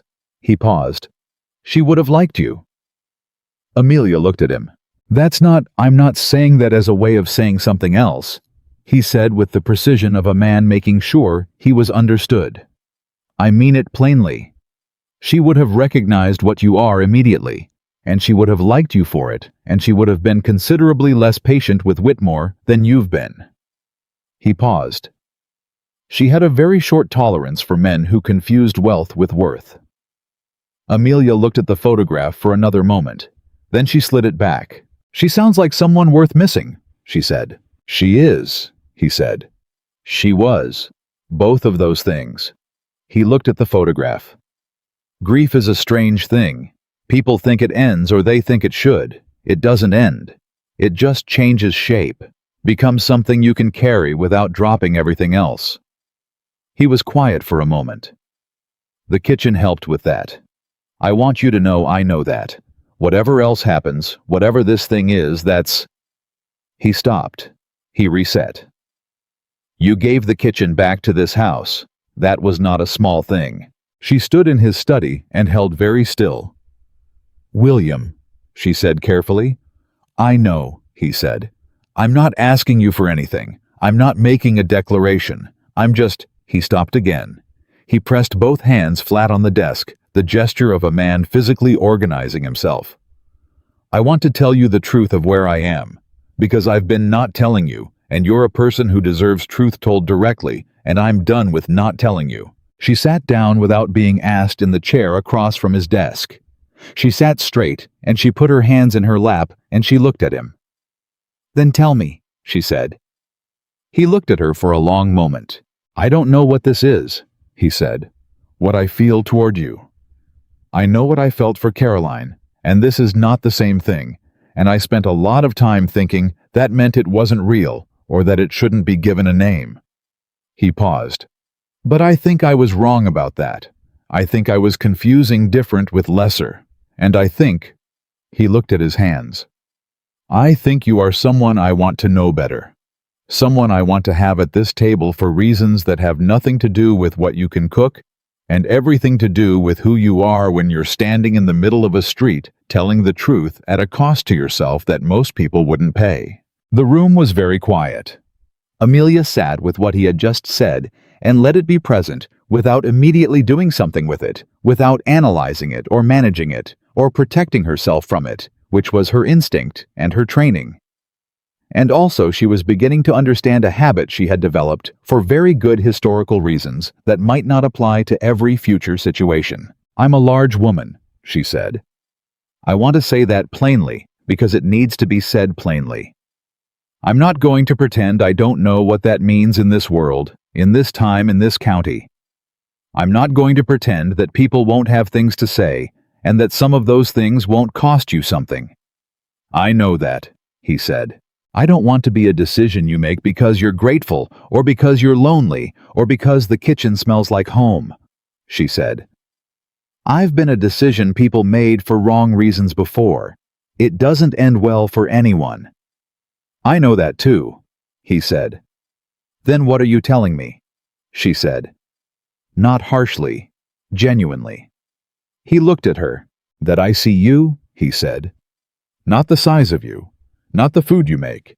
You, the woman who carried her mother's recipe book through 14 rejections and still walked through my gate.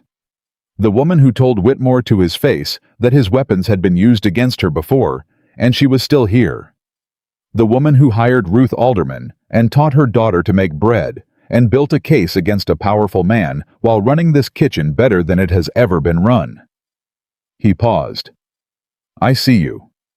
And I would like, if you're willing to keep seeing you, to see where it goes." Amelia was quiet for a long moment. She thought about her mother's handwriting. "Food made with love feeds more than hunger." She thought about a girl on a stool in Missouri and a worn patch on a floor beside a narrow bed and a 14-year-old girl holding her first loaf of bread, with that expression, that exact expression. She thought about what it meant to spend your life believing that love was a place other people lived, a warmth visible from the outside of a window that you were not for reasons that had never been clearly explained to you eligible to enter. She thought about the fact that she had walked through this man's gate in November with 6 coins in her pocket and nothing left to lose, and that she was still here, and that the ground under her feet felt more solid than any ground she had stood on in longer than she could name. "I'm not going anywhere," she said quietly. It was not a declaration. It was also not nothing. It was the most she could offer right now, and she could see from his face that he understood this and was not asking for more. He nodded. She stood up. "I need to check the bread before it overproofs," she said. He almost smiled. "Of course." She went back to the kitchen and she checked the bread and she stood at the stove with both hands on the warm surface and let herself feel all at once everything she had been parceling out in careful increments for 2 months. The warmth and the fear and the specific quality of hope that came with being genuinely seen by someone who had had no reason to look that carefully and had looked anyway. It was December, and the valley was cold, and the kitchen was warm, and she was still here. 2 days later, Edgar Crane rode out to Hayes Ranch with 3 documents and an expression of restrained professional satisfaction. He sat at the kitchen table. Amelia made coffee because that was what you did regardless of the circumstances, and because her hands needed something to do. And he laid the documents out and explained what they were. The first was a signed statement from Ruth Alderman, witnessed and notarized, detailing the conversation in October in which Whitmore's foreman had asked her to spy on households. The second was a copy of the fabricated documentation about Amelia's history in Denver, with Ruth's annotations identifying the 3 sentences she had actually written and the significant volume of material that had been added without her knowledge. The third was a separate document that Edgar Crane described only as something that came out of the process of obtaining the first two, and the expression with which he described it suggested it was the most significant of the three. William looked at the third document for a long time. "This is a record of land transactions," he said. "It is," Edgar Crane said. "These are the acquisitions he's made in the last 3 years." "They are." "This one." William stopped. He pointed to a specific entry. "This property. Old Man Hargrove's place to the north. Hargrove told me he sold because he wanted to retire. He told every man in this valley that." Mr. Hargrove, Edgar Crane said carefully, was approached by 2 men who informed him that there were questions about the title to his land that could be resolved quickly if he accepted a fair offer, or could take years and significant legal expense to resolve if he chose not to. He paused. There were no questions about the title to his land. The questions were manufactured. The kitchen was very quiet. William set the document down. He looked at Edgar Crane with the expression of a man assembling a structure from parts he'd had separately for a long time, and was only now seeing in their full connected form. "How many properties?" William said. "We're still counting," Edgar Crane said. "But the number is significant, and the methods are consistent enough to establish a pattern that a territorial court is going to find very interesting." "What happens now?" Amelia said. Crane looked at her. "Now I take what I have to the territorial court in Denver. It'll take time. These things always do. But the weight of what we have—" He paused. "Mr. Whitmore has been operating under the assumption that people in this valley are too isolated and too poor to fight back effectively. That assumption is going to prove expensive for him." He gathered his documents, declined a second cup of coffee, and left. The moment his horse cleared the gate, Holt appeared in the kitchen doorway. "Well," he said. "It's moving," William said. Holt looked at Amelia. She nodded. He made the sound he made when things were proceeding as they ought to, not celebration, not a man who celebrated until something was definitively finished, but a sound of contained satisfaction. Then he put his hat back on and went back to work. It was that night after supper when the third significant thing happened. It was not dramatic. It did not have an audience. It happened in the kitchen after the dishes were done, and Ruth had gone to the room she was now occupying in the back of the barn, where old Peterson had given up his private space without being asked. Just quietly moved his things to make room for a woman who needed a place. It was just Amelia and William at the kitchen table with the last of the coffee. He said, "I've been thinking about the spring." She looked up. "About what the ranch needs," he said. "About what I want it to be." He paused. "There are women in this county and this region who are in the position you were in when you came here, who have skills and know where to use them, who've been told in one way or another that they don't fit." She set her cup down. "Ruth," he said. "Emma eventually when she's older. Others." He looked at her. "I want to build something here. A place that runs on merit rather than on what people decide about you before they know you. I want this ranch to be that place." He paused. "I'd need someone who understood how to build it, who understood what these women needed, and how to create a kitchen and a household operation that gave them room to work." She looked at him for a long time. "You're offering me more than a cook's position," she said. "Yes," he said. "You're offering me a role in building something." "Yes," he said again. She thought about what that meant, the scope of it, the responsibility and the possibility, and the way it would require her to be visible in ways she had spent her life avoiding to claim authority, she had always been told was not hers to claim. She thought about Emma Alderman holding her first loaf of bread. She thought about what it would mean to build a place that could give that expression to more people. She said, "I'll need a proper title." Something that was genuinely a smile moved across his face. "What title did you have in mind?" "Household manager," she said. "Not just cook. The kitchen, the domestic staff, the supplies, the accounts. All of it properly mine to manage." "Done," he said. "And I'll need a salary that reflects the scope of the position." "Name your number," he said. She named it. He didn't negotiate. He nodded once, the same nod she had learned in the first 5 minutes of knowing him, the nod that meant the matter was settled. She reached across the table and they shook hands, which was the right thing to do. Formal, clear a transaction between two professional people, making an agreement, and his hand was large and warm, and she held it for exactly as long as it took to seal a deal, and then she let go. She looked at the table. He looked at the table. "Amelia," he said. "William," she said.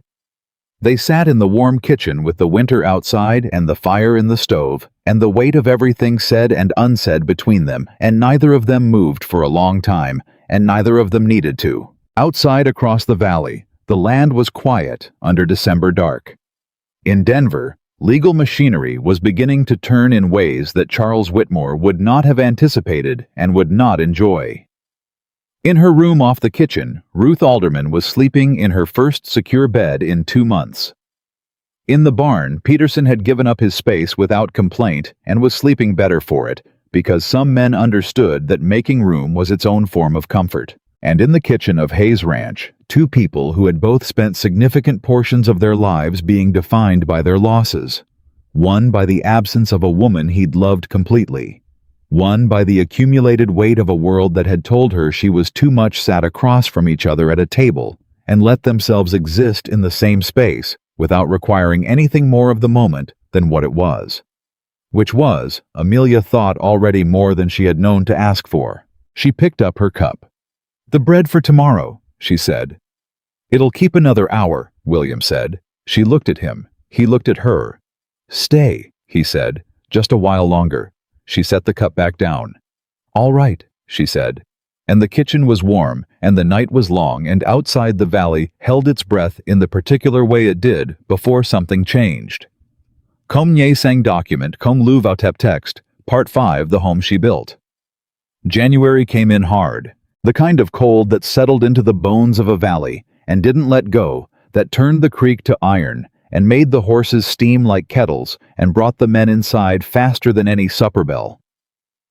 Amelia added a mid-morning coffee service to the kitchen schedule, not because William asked her to, not because it was in any job description, but because she could see what the cold was doing to the men's endurance, and she understood that warmth given at the right moment was not an indulgence, but a strategy. Ruth handled the mid-morning service while Amelia managed the heavier kitchen work, and the division of labor that developed between them in those January weeks was the kind that grew from natural compatibility rather than instruction.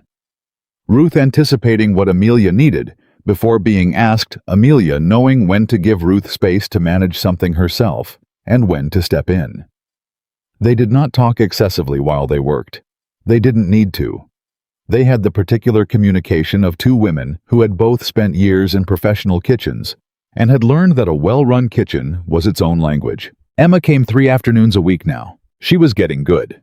Not just technically her bread was consistent, her pastry was developing. Her instinct for seasoning was the kind of thing that couldn't be taught, but could be recognized and encouraged, but confident. The watchfulness she'd arrived with that careful assessment of every room before committing to being in it had not disappeared. It had changed. It had become less about defense and more about attention, the watchfulness of someone who was learning to see rather than someone who was learning to survive. Amelia watched Emma and thought about her own hands at 13, at 15, at 20, the way competence had been the one thing she could hold on to when everything else was uncertain. She thought about what it would have meant to have someone recognize that competence clearly without asterisks, without the implied qualification of, for someone like you. She tried to be that recognition for Emma without making a performance of it, which meant pointing out what Emma did right with the same matter-of-fact directness she would use pointing out what needed improvement. One afternoon in late January, Emma set a pie on the counter and looked at it with the expression Amelia had first seen on her in November, that opening up of the careful face, that surprise at having made something real. "Is it right?" Emma asked. Amelia looked at the pie. The crust was even. The filling had set properly. The edges were crimped with the particular pattern she had shown Emma twice, and Emma had apparently been practicing because it was better than either demonstration had produced. "It's better than right," Amelia said. Cut it. Emma cut it. She served Amelia a slice and then cut one for herself, and they sat at the kitchen table together and ate pie in the January afternoon. And Emma didn't say anything for a while, just ate with the quiet attention of someone tasting their own work honestly. Then Emma said, "My mother said you told her that food made with love feeds more than hunger." "My mother said that," Amelia said. "I borrowed it." "Is it true?" Amelia looked at her slice of pie. She thought about a kitchen in Missouri, and a stool, and a cracked firebox door, and a woman who moved through her own life with perfect certainty. She thought about a barn on a November evening, and a man who said you cook like home, and meant it in ways neither of them had fully understood yet. "Yes," she said. "It's true." Emma nodded, the way young people nodded when they received information they intended to keep. The letter from Denver arrived on the 14th of February. Tom Briggs brought it out himself, which was unusual. He had a boy who ran deliveries, and the fact that he drove the 4 miles himself in the February cold told Amelia before she even saw the envelope that it was significant. She brought him into the kitchen and poured coffee and went to find William. He read the letter standing up, which was how he read important things. She watched his face as he read it, tracking the expressions, without trying to interpret them prematurely, waiting for him to finish. When he set it down, he looked at Tom. "The territorial court accepted the case," he said. Tom Briggs exhaled. "The full case, not just the Hargrove situation. The full case. The land fraud, the manufactured debt pressure, the falsified documentation." He paused. "They want Ruth's statement in person, and they want Amelia." Both men looked at her. "They want your account of the public confrontation on record," William said. "The churchyard incident. Witnesses have already provided statements, but they want yours directly." He paused. "You don't have to go." "I know I don't have to," she said. "Of course I'll go." Tom Briggs made a sound that was compressed relief. "Edgar Crane is already in Denver. He's been building the secondary case, the pattern of acquisition. They've found 3 more properties that went the same way as Hargrove's." He picked up his coffee cup. "This is going to be significant, William. This is not a small thing." "No," William said. He was looking at Amelia. "It isn't." They rode to Denver in the 3rd week of February. William and Amelia and Ruth, with Peterson driving the wagon, and Holt riding alongside on the basis that nobody had asked his opinion on whether he was coming, and he had therefore not been told he wasn't. The ride was long and cold, and the conversation between them had the specific quality of people who had things to say to each other and were choosing the order carefully. Somewhere in the 2nd day of travel, with the mountains close, and the cold specific, and Peterson managing the horses with the focused silence of a man giving other people privacy. William said, "When this is over, when Denver is done, and Whitmore is dealt with, and the spring comes." Amelia looked at him. "I want to ask you something," he said. "Properly. Not in the kitchen late at night. Not sideways the way I've been doing everything." He paused. "When this is over." She looked at the road ahead.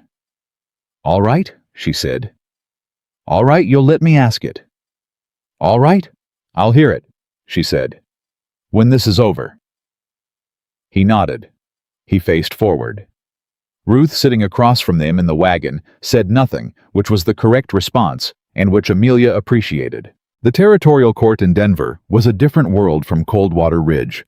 Larger, louder, more formal, with the particular machinery of legal procedure that ground slowly but left very little space for the kind of informal power Whitmore had exercised in a small county. Amelia gave her account in a wood-paneled room to 3 men who took notes and asked follow-up questions with the careful specificity of people who were building something intended to hold weight. She told it the way she always told things, precise, clear. Without drama, because the facts were dramatic enough on their own, and drama would only give someone a reason to question her credibility. When she was done, the senior of the 3 men looked at her over his notes. "Miss Carter," he said, "the documentation Mr. Whitmore was circulating about your history. You understand that the court is treating that as part of the fraud case, not as a separate matter. I understand, she said. I want to be clear that nothing in what we've examined suggests any basis for those documents. The letter of reference from your Pueblo employer is in the record. Tom Briggs's statement is in the record. The testimony of 2 former colleagues is in the record. He paused. For what it's worth, and I understand that a formal statement from a court official cannot undo the damage done in a community, I want it said clearly in this room that Amelia Carter's professional reputation is without blemish. She sat with that sentence for a moment, not because she needed his confirmation to know it was true. She had known it was true. She had known it in every kitchen she had ever worked, in every meal she had ever made every morning. She had risen before dawn to feed people who sometimes couldn't see past the size of her to see the quality of what she gave them.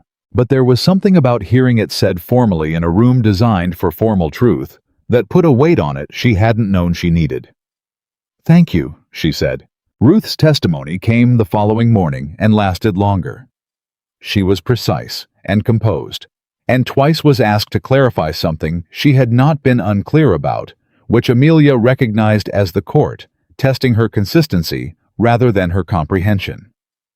Ruth's consistency was perfect.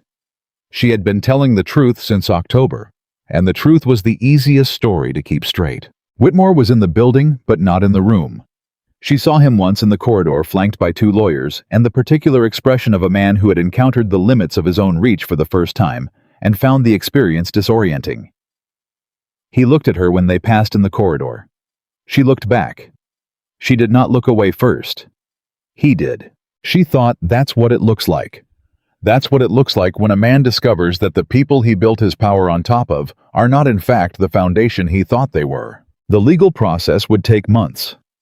These things always did, but by the time they left Denver, the shape of the outcome was clear enough that Edgar Crane, who met them for supper on the final evening, said with the careful understatement of a man who measured his optimism precisely, I think we can say the situation is resolving in the right direction. Holt raised his coffee cup. I'll drink to that. Ruth raised hers. Peterson, who had not said 12 words across the entire 3 days, raised his with the solemnity of a man for whom the gesture carried full meaning. William looked at Amelia across the table. She raised her cup. He raised his. The ride back to Coldwater Ridge was lighter than the ride out.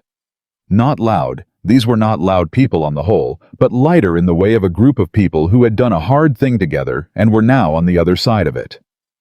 Peterson told a story from 15 years ago unprompted about a legal dispute over a fence line that had consumed his previous employer for 2 years and been resolved in a week by a woman who showed up at the proceedings with the original survey maps and a patience so formidable that the opposing lawyer eventually simply gave up.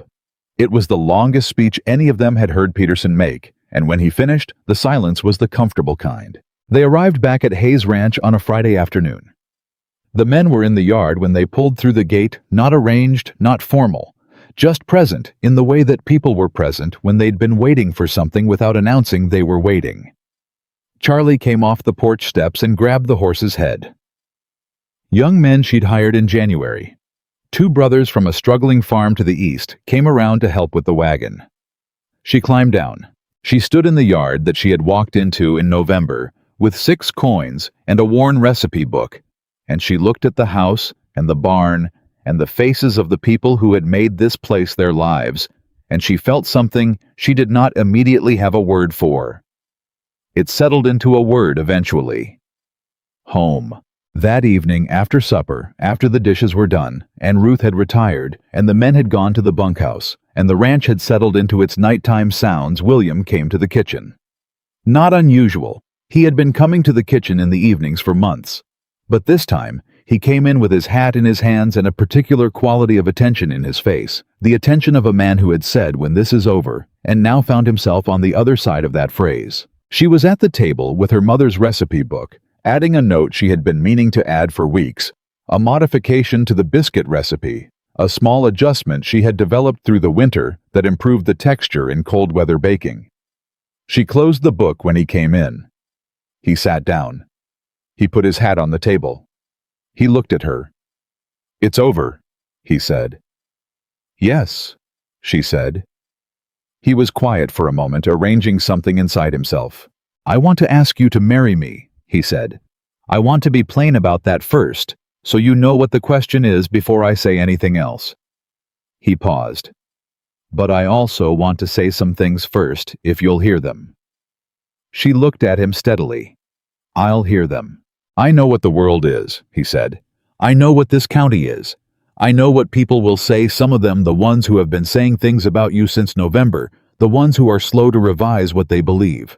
I'm not asking you to pretend any of that isn't real." He paused. "I'm asking you to believe that none of it changes what I know to be true." "And what do you know to be true?" she said.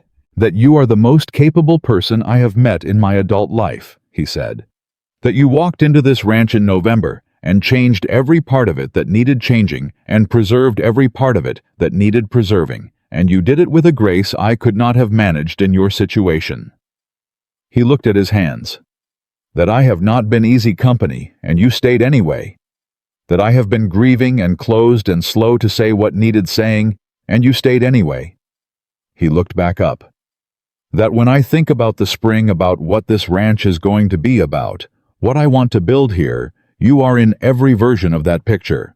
Not as a cook, not as an employee." He paused. "As the person beside me." Amelia sat with what he had said. She sat with it the way she had been learning to sit with things fully, without immediately managing them, without reaching for distance.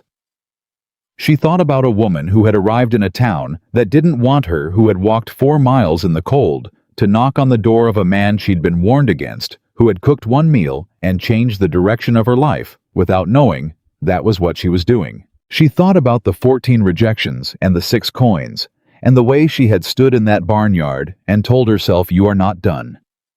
She thought about what it meant to not be done. She said, "I need to tell you something." He waited. "I have spent my entire life being told that I was too much," she said. "Too big, too present, too loud in the space I occupied. I learned very early to make myself smaller, to apologize for the room I took up, the air I breathed, the hunger I had for things that other people seemed to get simply by existing." She paused. "I am not going to do that anymore. I decided that somewhere between November and now, and I'm telling you clearly so there's no confusion later. If you are asking me to be beside you, you are asking me to be beside you as I am. All of it, without apology and without reduction." "Yes," he said, simply, without hesitation. "And I am going to keep building what we started," she said. "The kitchen, the women were hiring, Emma, whoever else comes through that gate, needing what I needed when I came here. That is not secondary to anything. That is part of what I am." "I know," he said. "It's part of why I'm asking." She looked at him.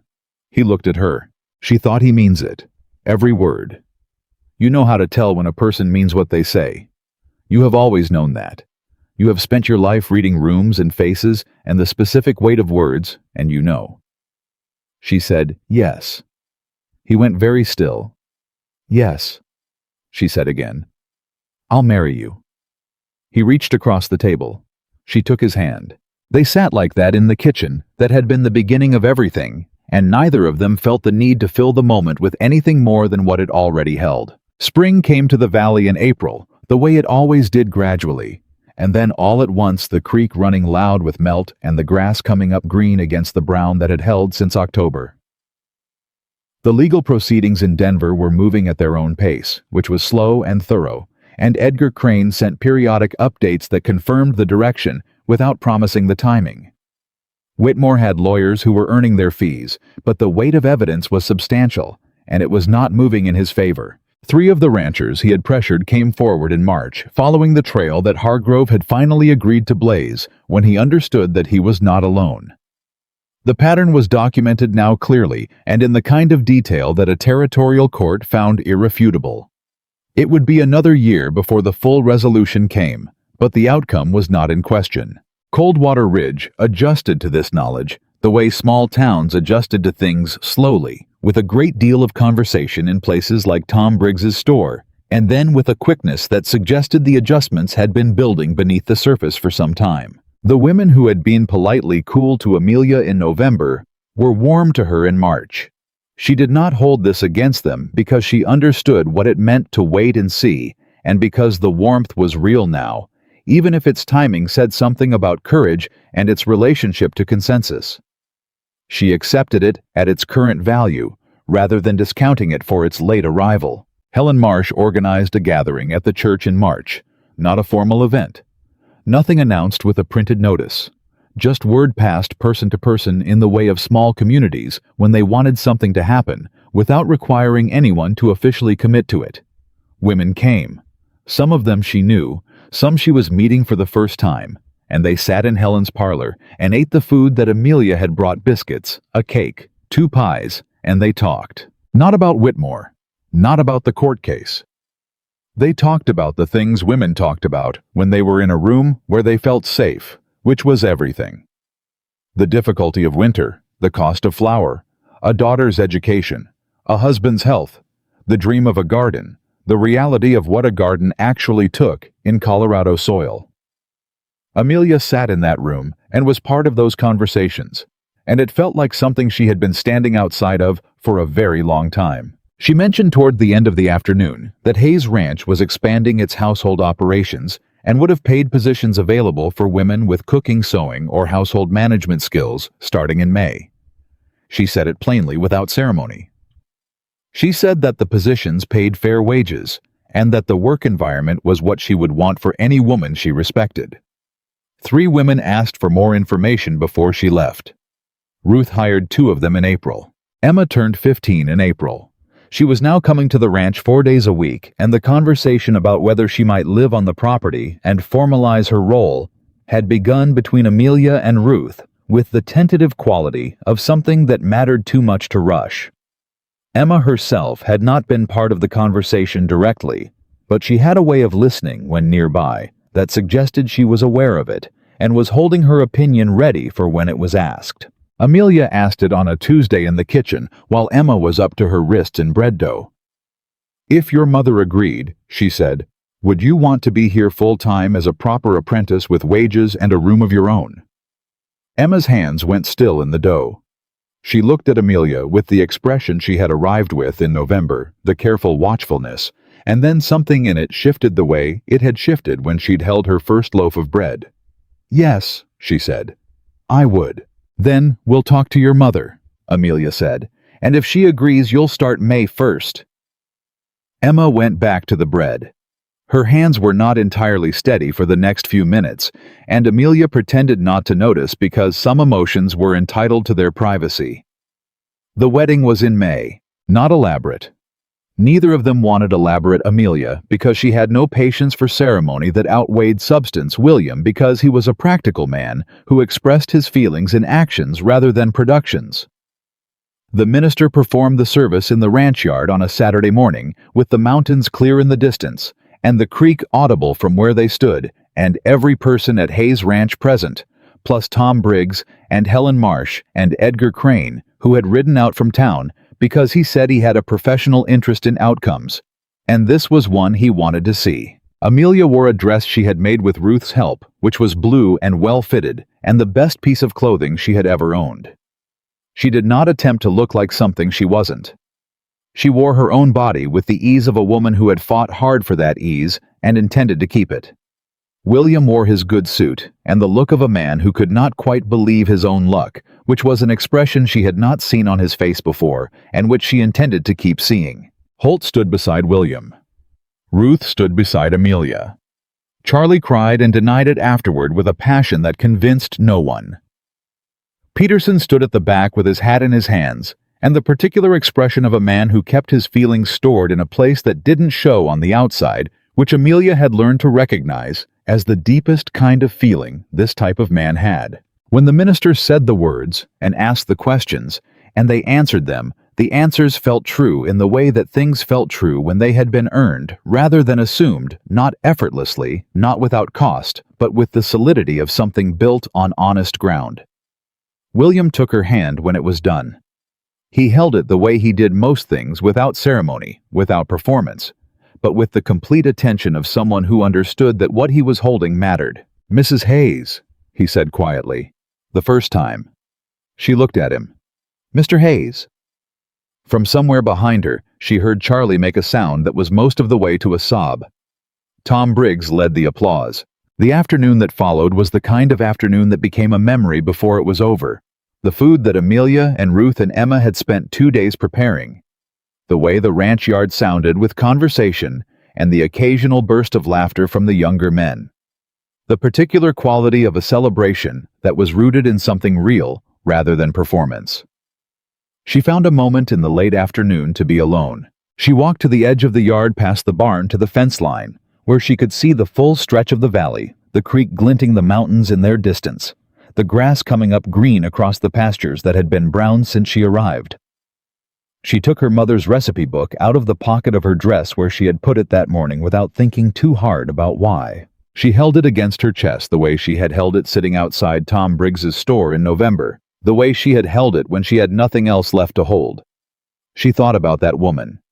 The one who had sat in the cold with 6 coins and 14 rejections, and a lifetime of being told she didn't fit, and a voice inside her that said, "You are not done." She wanted to tell that woman something. She thought about what it would be. She thought it gets better. I know that's not a promise anyone could make you, but it gets better. Not because the world changes all at once, it doesn't. Not because the people who wanted you small suddenly see you differently. Some of them do. Most of them don't. And it matters less than you think. It gets better because you stop spending your energy trying to be smaller. Because you let yourself take up the room you actually occupy. Because you walk through one more gate after 14 no's, and on the other side of it is a kitchen that needs you, and a man who will learn to see you, and a 14-year-old girl who needs someone to point to. She thought you are not the sum of what has been done to you. You are what you made from it. She opened the recipe book to the inside front cover. Food made with love feeds more than hunger. She pressed her hand to the words. I know, Mama, she said quietly. I know. She heard boots behind her and knew them before she turned. William came and stood beside her close enough that his arm was against hers. He looked out at the valley, the way he looked at things he took responsibility for with attention and without anxiety. What are you doing out here? He said. Talking to my mother, she said. He looked at the recipe book in her hands. He did not ask for further explanation, because he was a man who understood that some conversations did not require a third person to make sense. They stood together at the fence line and watched the light change across the valley, and the sounds of the celebration behind them were warm and distant, and the creek ran clear, and the mountains stood in their permanent blue distance. This place, Amelia said. This valley. I couldn't have imagined this, in November. I couldn't have imagined any of this. No, William said. I thought... She paused. I thought the best I could hope for was work. A kitchen somewhere that would keep me long enough to save some money and move on to the next one. She looked at the valley. I thought belonging was something that happened to other people. He was quiet for a moment. Then he said, What do you think now? She considered the question, the valley, the kitchen, Ruth and Emma and Holt's changed face and Peterson's hat in hands and Charlie's denied tears. The recipe book in her hands and the words inside it and the woman who had written them in careful handwriting, taught to herself as an adult. She thought about what it meant to come through something and be still standing. I think, she said, that belonging is not something that happens to you. She looked at him. I think it's something you build. From the ground up. From the truth up. She paused.